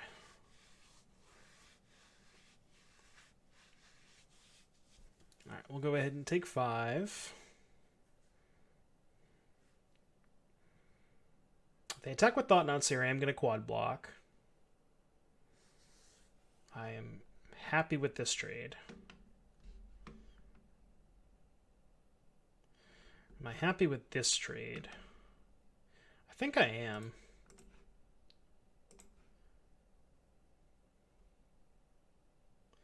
They revealed another Reality Smasher.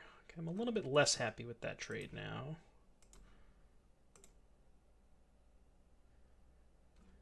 This actually works out though, right? Because I can just Pyromancer this turn, they play the second Smasher, and then next turn I can pulse both Smashers. I'm going to end up taking 10, but I think that's okay. Yeah, so let's just pass here.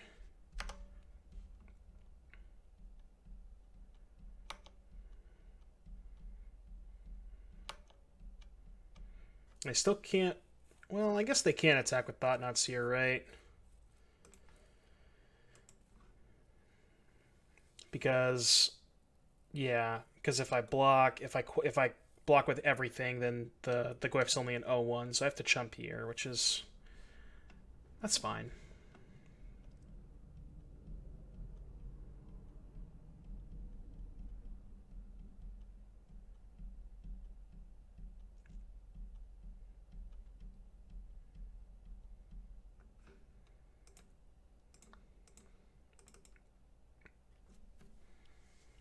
Let's see if they play the second Smasher. They might play around Maelstrom Pulse.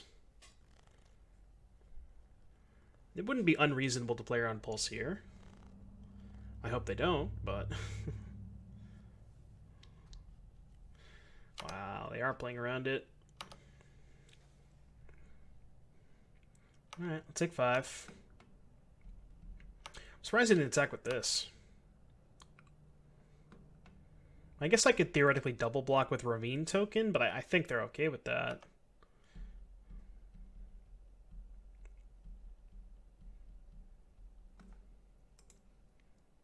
Okay. Sure.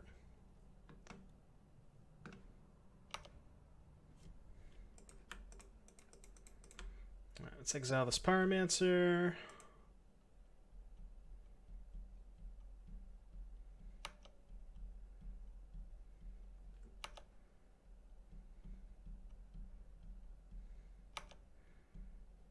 Sure.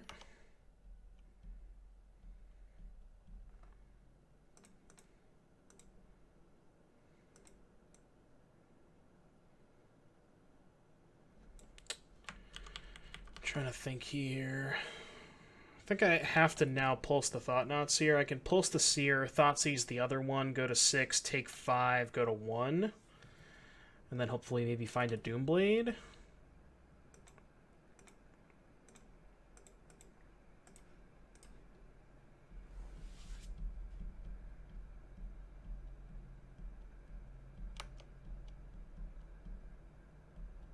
Find a Wren and 6.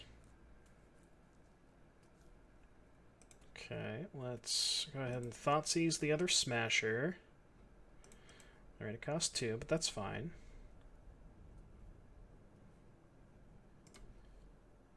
Okay, let's play our land. So they have Dismember Expedition Map. Well, we're not blocking this turn anyway, so let's go ahead and attack.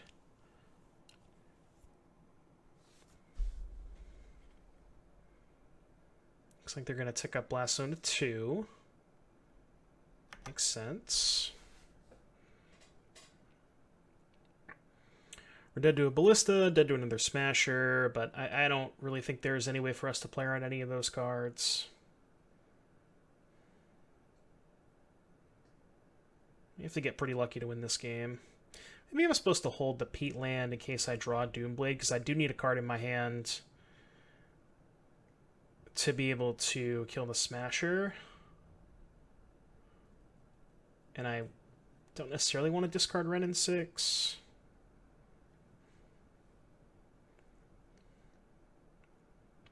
I guess I can always crack the Peat land. Sure. Yeah.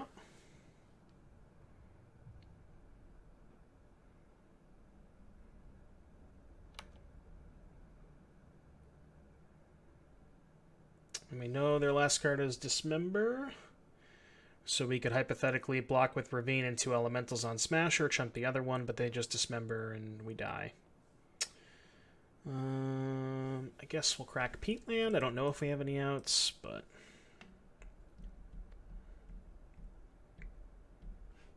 Sure.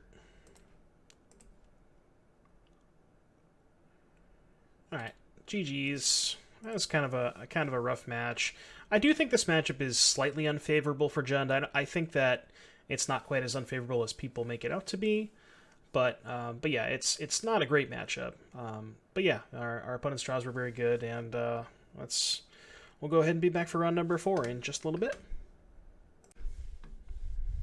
All right, everyone, we're back here for round number 4 with Modern Jund. We are currently 2-1, so we won the die roll. We're going to go ahead and choose to play first. And here we have a clear mulligan. It's a 1-lander, doesn't have a Thoughtseize, has 2 3-drops, 2 trophies. Again, not a card you want multiples of in your opening hand. Just fairly clear mulligan here. And here we have another 1-lander that's not even a black source, so we can't cast our Inquisitions. Again, another pretty clear mulligan here. Okay, so this is going to be a keep. And I'm going to keep 2 lands, Tarmogoyf, I think Pyromancer Liliana. Definitely don't want the 4-drop with 2 lands, and I think the second Pyromancer is probably not that great. Alright, so here we go. We'll lead on Cliffs.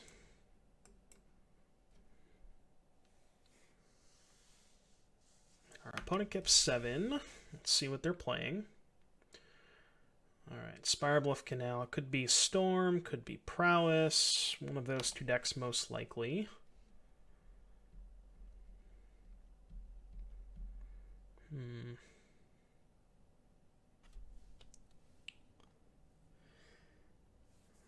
This is kind of tough, because if they're Storm, I'd much rather play the Tarmogoyf. If they're Prowess, I'd much rather not, because of Lightning Bolt. They can't Lava Dart this, which is nice, but they can Bolt it.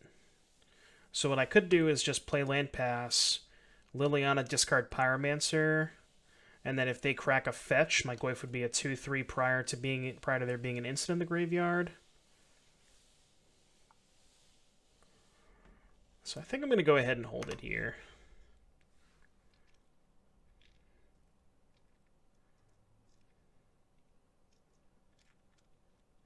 Alright, so Opt still could be Storm or Prowess.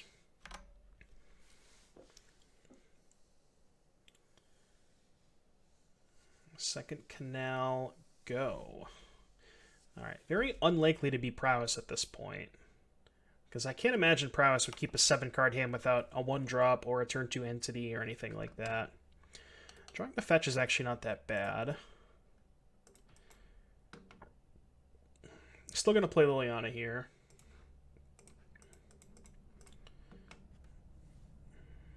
They could remand this. They chose not to. Again, the reason I didn't get a red source is because I knew I was discarding the Pyromancer anyways. Although maybe it was still worth it to get a Stomping Ground there. They discarded Snow-Covered Island.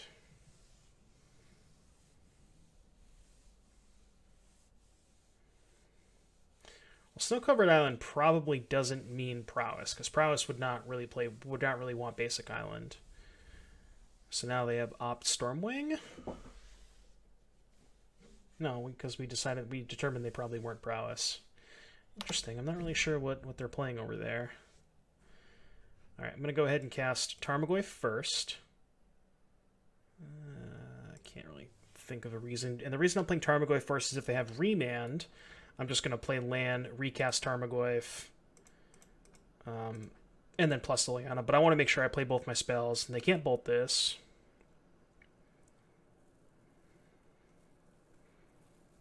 Are they countering this? They did remand that. Well, I don't think the Ooze is worth all that much, so I'm just going to discard it. Guess they could still be Storm, huh? With 2 basic islands. Could still be Storm.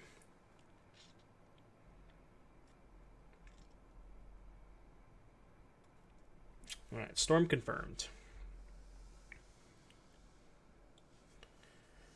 Looks like we're probably dead. Well, at least make them put the gifts on the stack.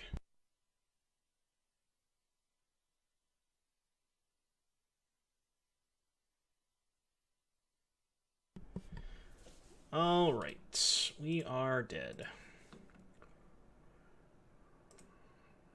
Alright, game number 2. We want Damping Sphere, we want Grafdigger's Cage. I could potentially see Ashiok, I could see Doomblade. Probably want this Thoughtseize. Alright, I think Assassin's Trophy, Klothys, Wrenn and 6 are the cards that I'm not particularly interested in. I like to keep all of the 1-mana removal, because as long as you can keep them off the Electromancer stuff, you're usually good to go. I still like Scavenging Ooze, because they do rely sort of heavily on Past in Flames. In the post-board games, they're a little bit less reliant on it, which is kind of why I'm thinking I might not want these Ashioks, because we have Cage and Ooze to supplement that, and it's a little bit too expensive. I think I might want this Pulse, though, because they might bring in Empty, and like I said, they also have Aria post-board. So maybe I just board out these 6. Keep 2 trophies again, another answer to Aria. And the reason I like Cage over Ashiok is because it's better against Remand, so even if they go for a graveyard-based kill, it's very easy for us to just keep recasting the Cage through a Remand, whereas if we just tap out for Ashiok on 3 and they Remand it, then we might just die that turn, so I think I'm going to go with this configuration. Kolaghan's Command is a card I could consider cutting, but I don't hate it because it still kills Electromancer.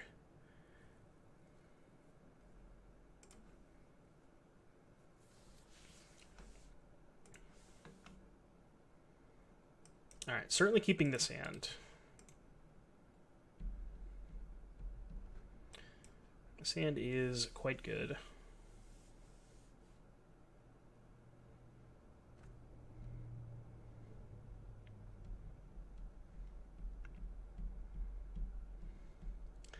Alright, they kept 7. I'm going to lead on Inquisition.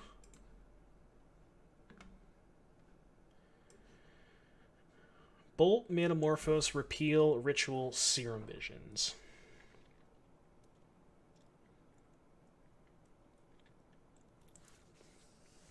I don't think I actually care about any of these cards, to be honest with you, so I'm just going to take the Serum Visions. It's the one card that can sort of, quote-unquote, fix their draw. And their hand just doesn't really go anywhere right now, so...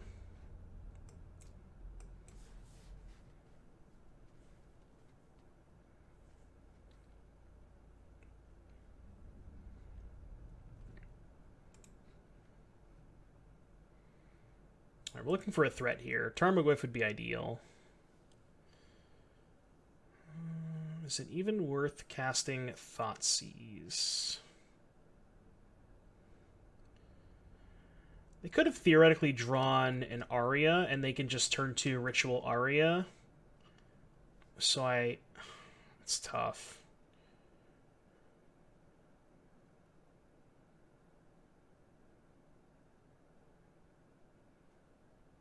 Not quite sure what to do. I think I'm just going to pass. I want to cycle this Canyon Slough, try and find a threat.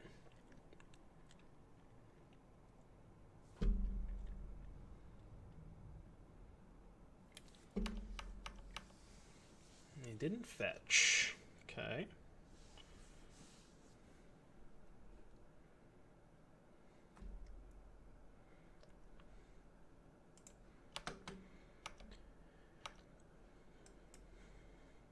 It's going to fetch Overgrown Tomb. My life total doesn't matter a whole lot in this matchup. When they're killing me by a lot, so...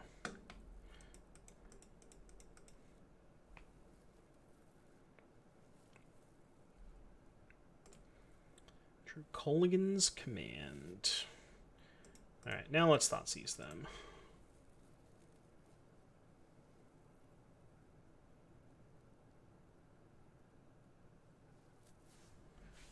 Alright, what did they draw? Bolt, Metamorphose, Ritual, Remand, Repeal. I'm just going to take Remand. If I do end up drawing a threat, I want to make sure I clear this out. Is it even worth casting the other Thoughtseize?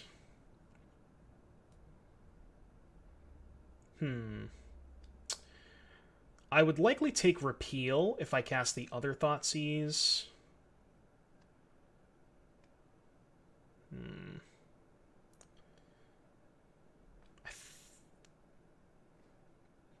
See, the thing about not casting it is at this point they can just cast Aria anyways, so I think I might as well just cast this.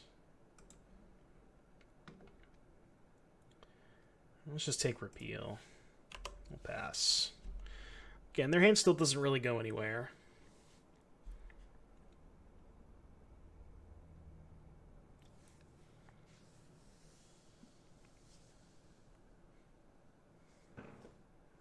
Oh, I wonder if they're going to Blood Moon me. Weird that they would fetch a basic mountain there instead of an island if they were planning on Blood Mooning me. Okay. I'm actually going to save this fetch, I think, in case I want to get a basic forest.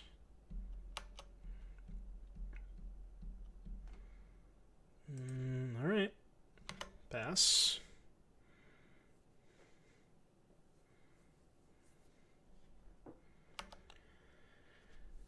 Just looking for a Tarmogoyf.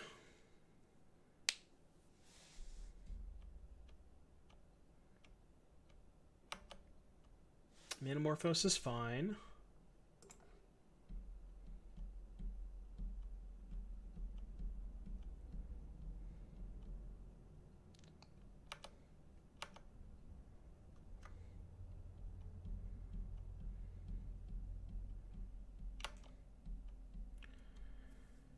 Okay, just keep passing here.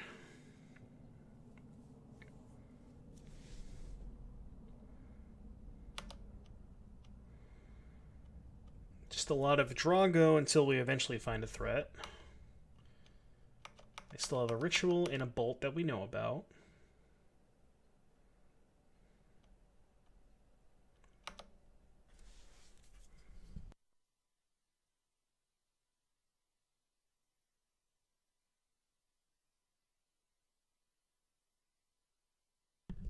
They put a card on top. That was likely the sleight of hand, just to get a little bit deeper into their deck.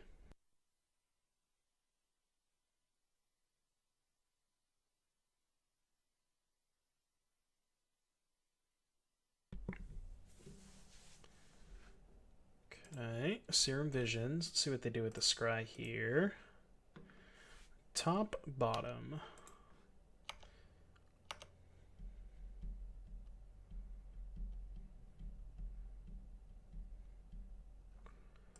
Alright, might as well cast that. Just in case something bad happens next turn.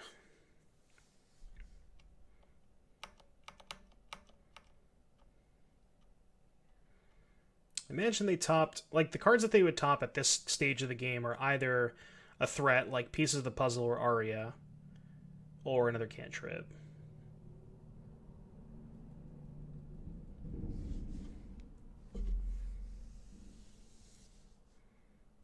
Okay. If they put a Ritual in the stack, I am going to push this in response, I think. I wonder if they drew an empty. Well, if they drew empty, I'm still better off pushing this now. Because that means that now they have 4 mana, so they can empty for 8 creatures. Alright, so they have the Aria. So we can just respond to the trigger, and we can trophy that, which I'm going to do.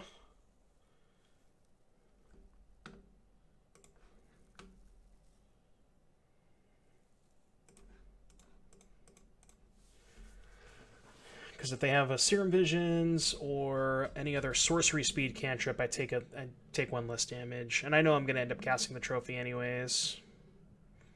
So they have Bolt and 2 unknowns.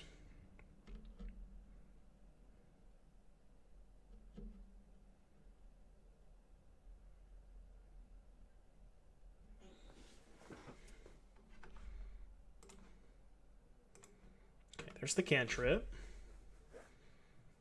Let's see what they do with the Scry. Top, bottom. Okay. So likely another Aria, potentially. Alright, there's Tarmogoyf. Better late than never. Well, I actually should have left up 2 Blackleaf Cliffs in case they remand for Lightning Bolt. So I'm able to cast Bolt twice. Let's say they play Electromancer and start to chain some stuff, and they have a remand. Yeah, that was... Yeah, there's just no point to not leave up both. I mean, I can represent Trophy this way, but I think that's less relevant.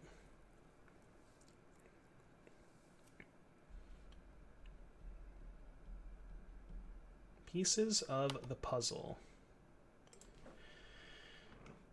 Okay, let's see what they put in their hand.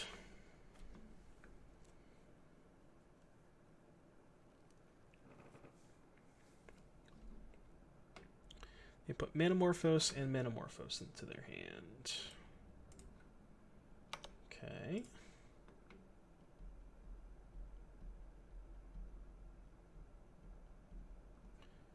They're probably casting the other one. So we know Bolt and 3 unknowns. So if they don't find Ritual empty. We do have 2 Maelstrom Pulses, if they do find that, but...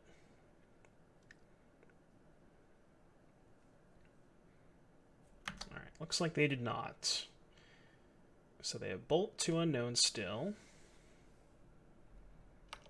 Alright, let's attack with Tarmogoyf. Now I feel pretty safe. 5, 10... We don't quite have lethal. It's a mana creature.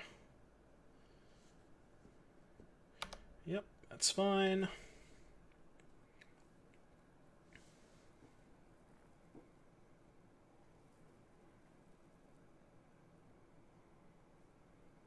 That was likely their draw step because they had 2 mana floating last turn and said go.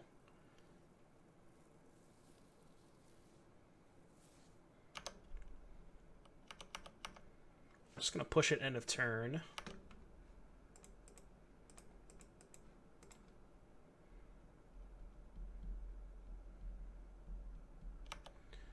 Okay, untap. I don't really want to cast that, because I don't want to discard these two cards. So we're just going to pass. I mean, we have lethal next turn, so... And they have to be able to beat a Bolt and a K command. They're going to Gifts EOT.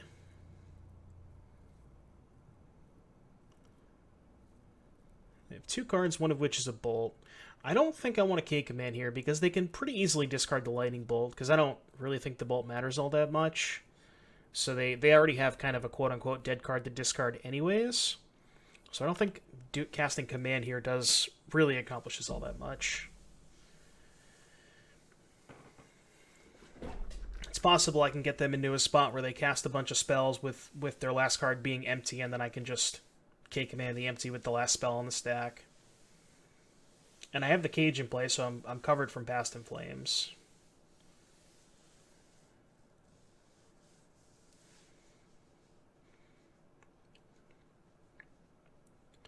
And they already went through a repeal. I'm not sure how many answers they have to Cage.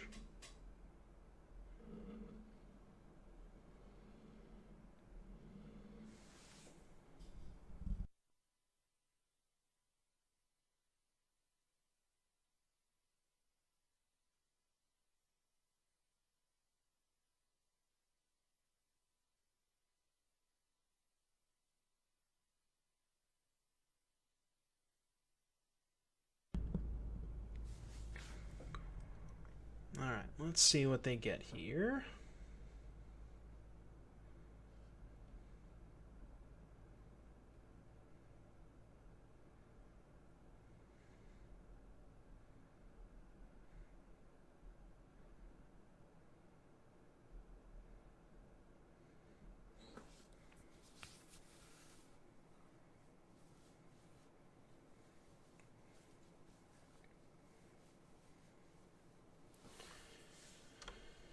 Okay. Dismember, Manamorphose, empty the Warrens, Sleight of Hand.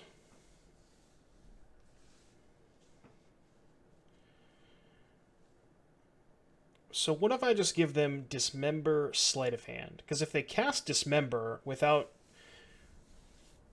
So for example, if let's say I give them Dismember, Manamorphose, right? They can Manamorphose for double black, Dismember the Goyf, paying double black, and then Lightning Bolt it, which means they don't take any damage off the Dismember. And this is their last Manamorphose. So if I give them Dismember, they go to 4, then I just have Bolt K command to deal them 4 damage.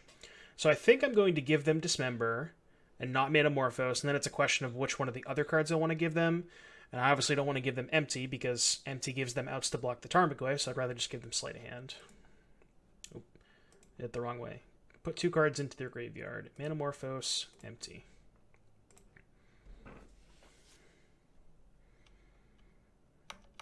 And they have 4 Manamorphoses in the graveyard, so they cannot cast Dismember without paying 4 life.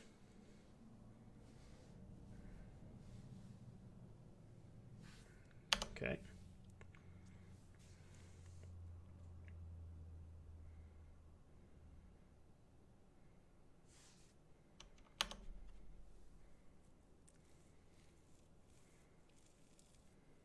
They bottomed.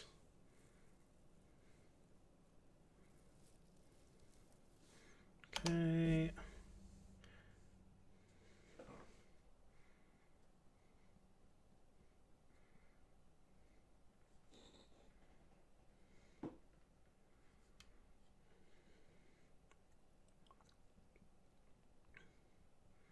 They bottomed again.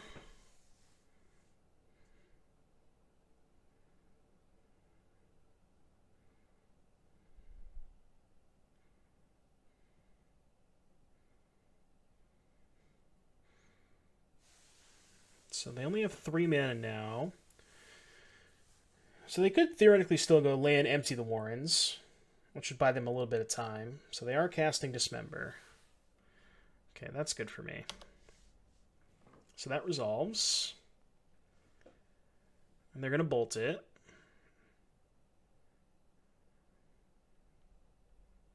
Also resolves.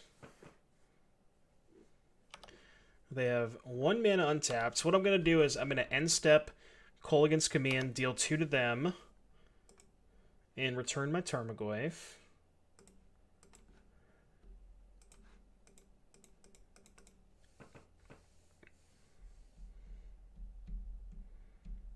See if they have Spell Pierce. I mean, I imagine if they had Pierce, they would have pierced that, but I'd rather just untap first.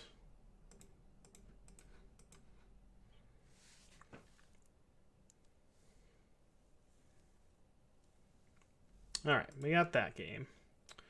Game number 3. Do I want to change anything?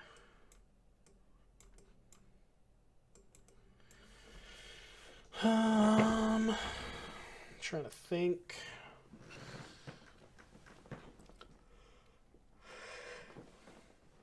I mean, Kolaghan's Command doesn't seem like it's the best. Just not really sure if I want a 3rd trophy. Maybe I want 1 Ashiok. Because Ashiok is kind of nice at preventing them from searching with gifts as well as shutting off the graveyard, so it kind of fills 2 roles in that case.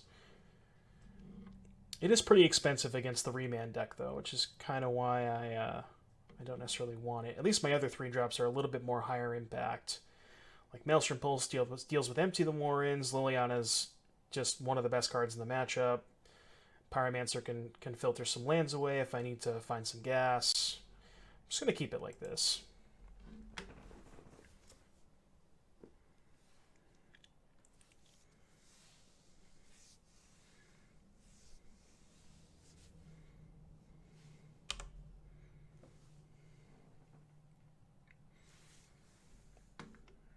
Okay. Slightly awkward hand. Because we don't have a discard spell, and we have this Pyromancer that's a little awkward. But we do have a good early threat, and we have an answer to the first mana creature. I think I'm going to keep it. I'm not in love with this hand, and I could see it easily being a mulligan, but... This hand's nice, too, because if their first cantrip is a sorcery, which it looks like it is, then my Tarmogoyf is a 2/3 prior to an instant being in the graveyards, which means they can't bolt it.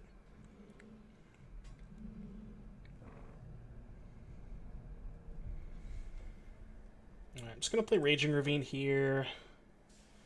I think there's a somewhat decent chance I just jam a Goyf on 2, depending on what they do.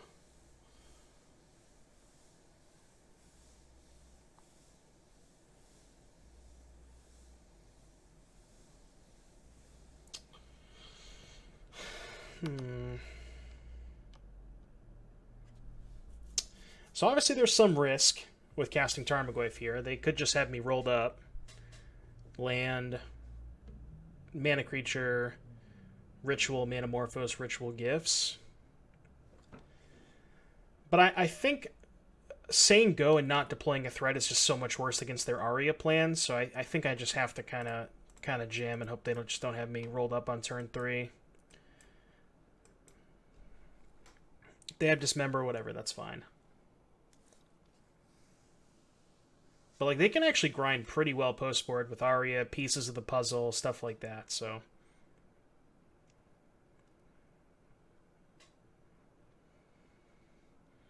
You can't let the game go too long without a dedicated hate piece. Like, we drew a cage that game, but are they going to Blood Moon me? Aria, okay. Alright, so we have 4 outs to that.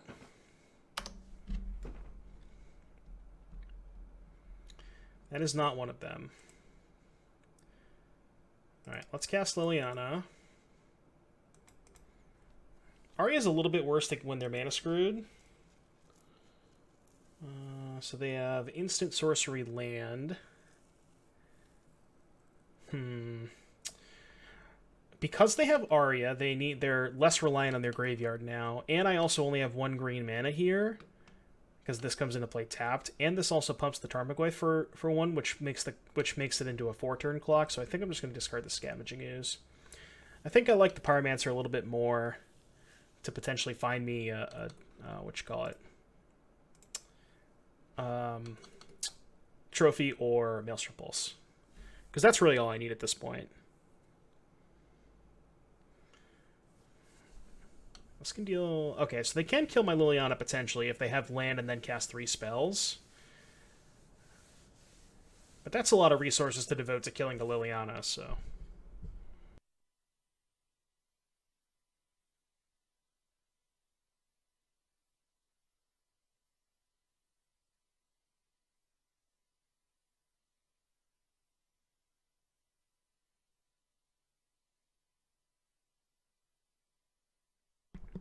There's certainly a chance we die this turn, but there was nothing I could do about it because I couldn't remove the Arya from the battlefield, so...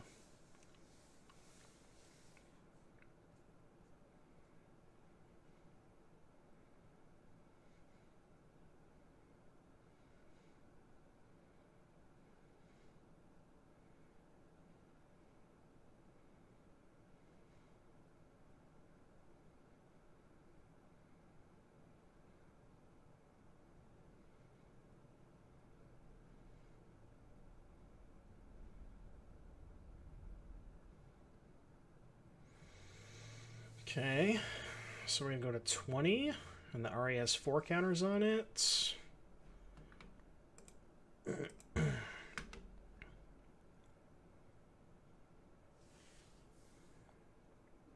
bottom with the last opt.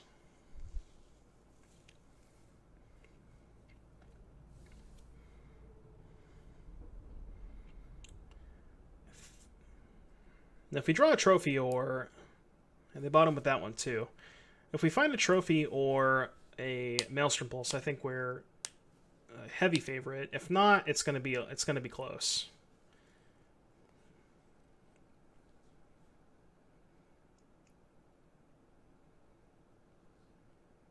Okay. 15. Alright, so they have 2 cards with a Arya on 5. Drew another Tarmogoyf. That doesn't really get me anywhere. So what card types do we have right now? Instant, enchantment, land, sorcery, creature. Okay. Well, I think my play is pretty scripted here. Just plus the Liliana. Hope they can't cast 6 and 7. They have to cast 3 spells next turn. Alright, well. I discard Seasoned Pyromancer, I believe.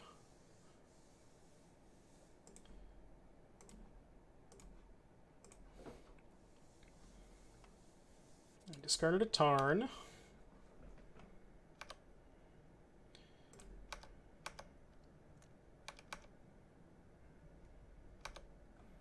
Alright, let's play a Goyf. Let's play a tap land and cross our fingers. Not much else we can do here. Alright, don't cast 3 spells.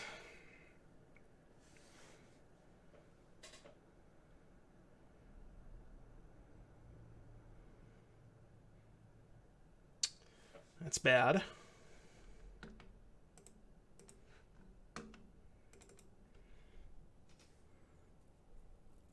I feel like we're dead. 2 on the bottom.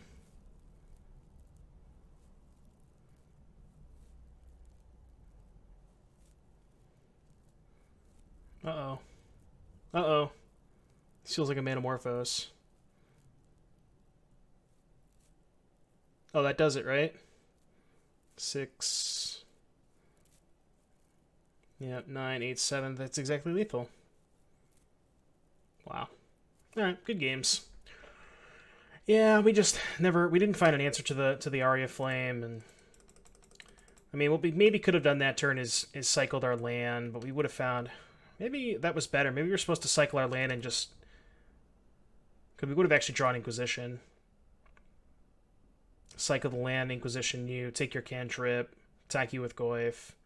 Because we didn't need to play the second Goyf. We still had lethal with the Goyf plus Bolt next turn. So maybe that was a mistake, but yeah, I don't know. Kind of a tough matchup after board. This card's hard for us to interact with, and if we can't remove it from the battlefield, it's, as you can see that game, it likely just kills you every time. So But yeah, we'll join you back for the last round in just a little bit. All right, here we are for round number 5. We're going for that elusive 3-2. Basically every Jund record ever in any league. So here we are, and we are currently on the draw. Let's go ahead and see what our opponent did with their hand. They decided to keep. Are we going to do the same?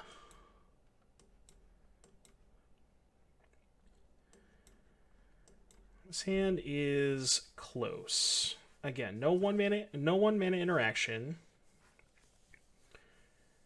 Trophy's a little awkward in the opener, but we do have Goyf into Liliana, which is worth something for sure. This hand is close. I'm inclined to keep it. I'm inclined to keep this on the draw. I'm gonna try it.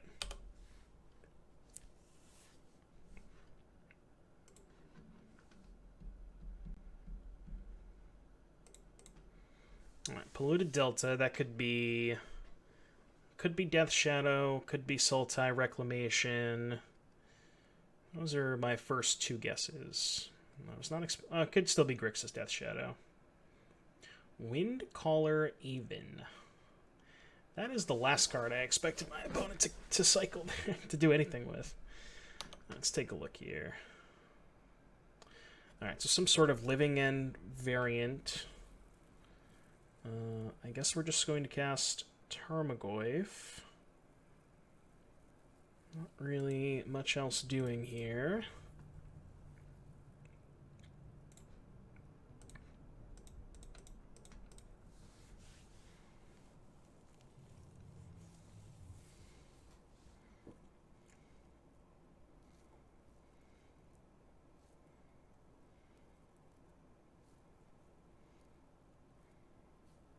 Waker of Waves. I don't know what this card does.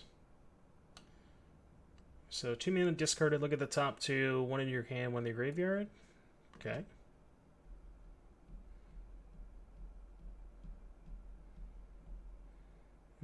There's the Living End.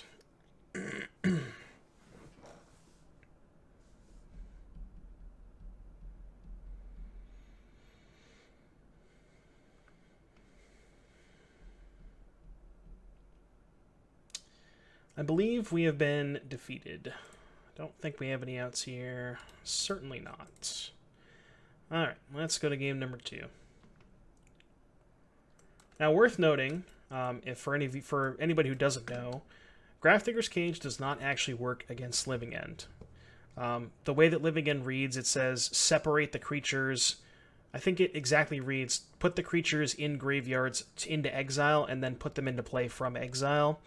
And Cage specifically says creatures cards in graveyards can't enter the battlefield. However, they're not entering the battlefield from the graveyard, they're entering from exile. So Cage does not work against Living End. Unfortunate that that's the graveyard hate we decided to go with. We do have some Ashiok. I think Damping Sphere is also quite good. I wouldn't say quite good, but it makes them have 1 additional mana, so they can't just go off on turn 3. So it's decent at buying you time to cast Ashiok. Basically, is what I'm going with here. Don't really want any of these pushes either. Bolt's also not great. Klothys is slow. Kolaghan's Command is bad. So we have a lot of cards that aren't particularly great. We need to keep some of these in. Doomblade does kill most of their creatures.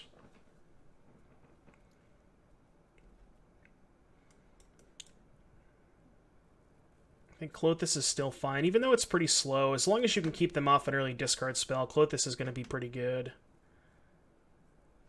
I think I'll keep in the bolts. And maybe 1 Wrenn. I don't think I actually want the Damping Sphere. I think it's just not quite impactful enough.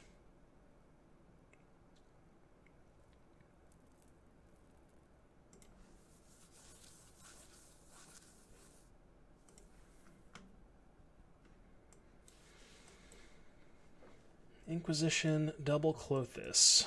I don't think this hand is going to be good enough.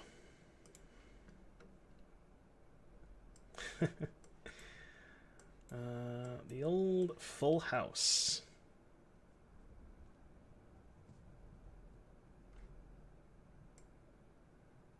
I think we're going to try it. Ship one of these trophies.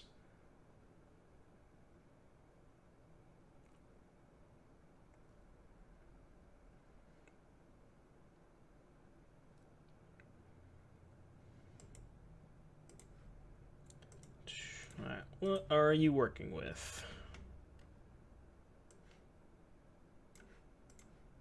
Okay. Wear tear and some cyclers.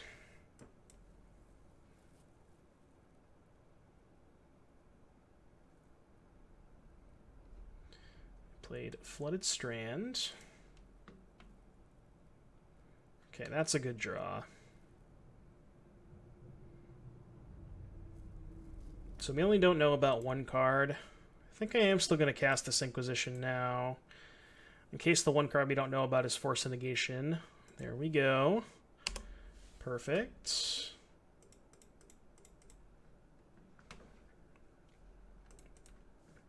Alright, now we just need to draw land and we should be okay.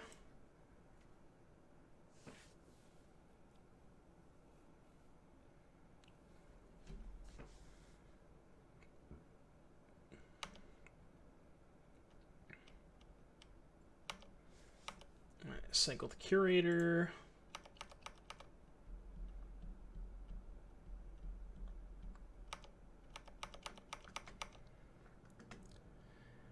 Because I just need to draw land, I'm not going to fetch into turn to thin, because I don't want to thin the deck of one land, because I really just need a land to cast this.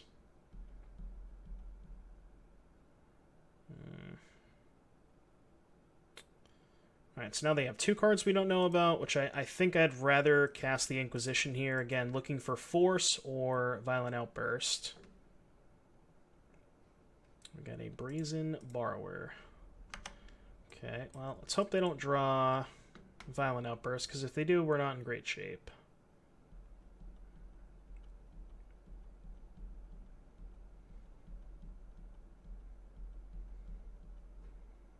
Okay.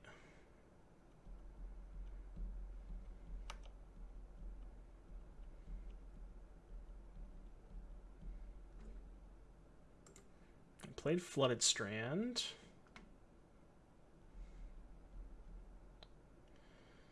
That's what we were afraid of. Alright, I imagine we're probably dead now.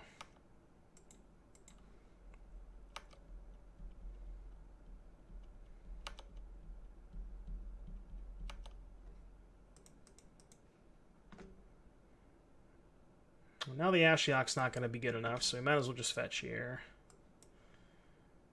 And Maelstrom Pulse isn't even... Well, we don't even have 3 mana to cast Maelstrom Pulse. So we can trophy this, go to 15, take 10, go to 5. Turn after, play Tarmogoyf, and we can't block any of their creatures. Alright, so, yep, we are dead. That doesn't seem like the best matchup, especially if you're choosing to play Grafdigger's Cage as your sideboard hate of choice. So we went 2-3, kind of a rough showing for Jund here. But, you know, we learned a little bit. I still really am not a huge fan of Assassin's Trophy. I think I would prefer to play either Abrupt Decay or Terminate in some numbers. We didn't play against any red decks, so these Dragon's Claws never came up. Cage, again, you know, we got punished because it wasn't Spellbomb in that last matchup.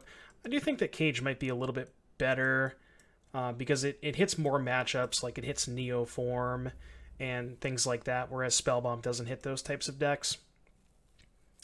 So a little bit of an interesting take. I have to still work on it a little bit more.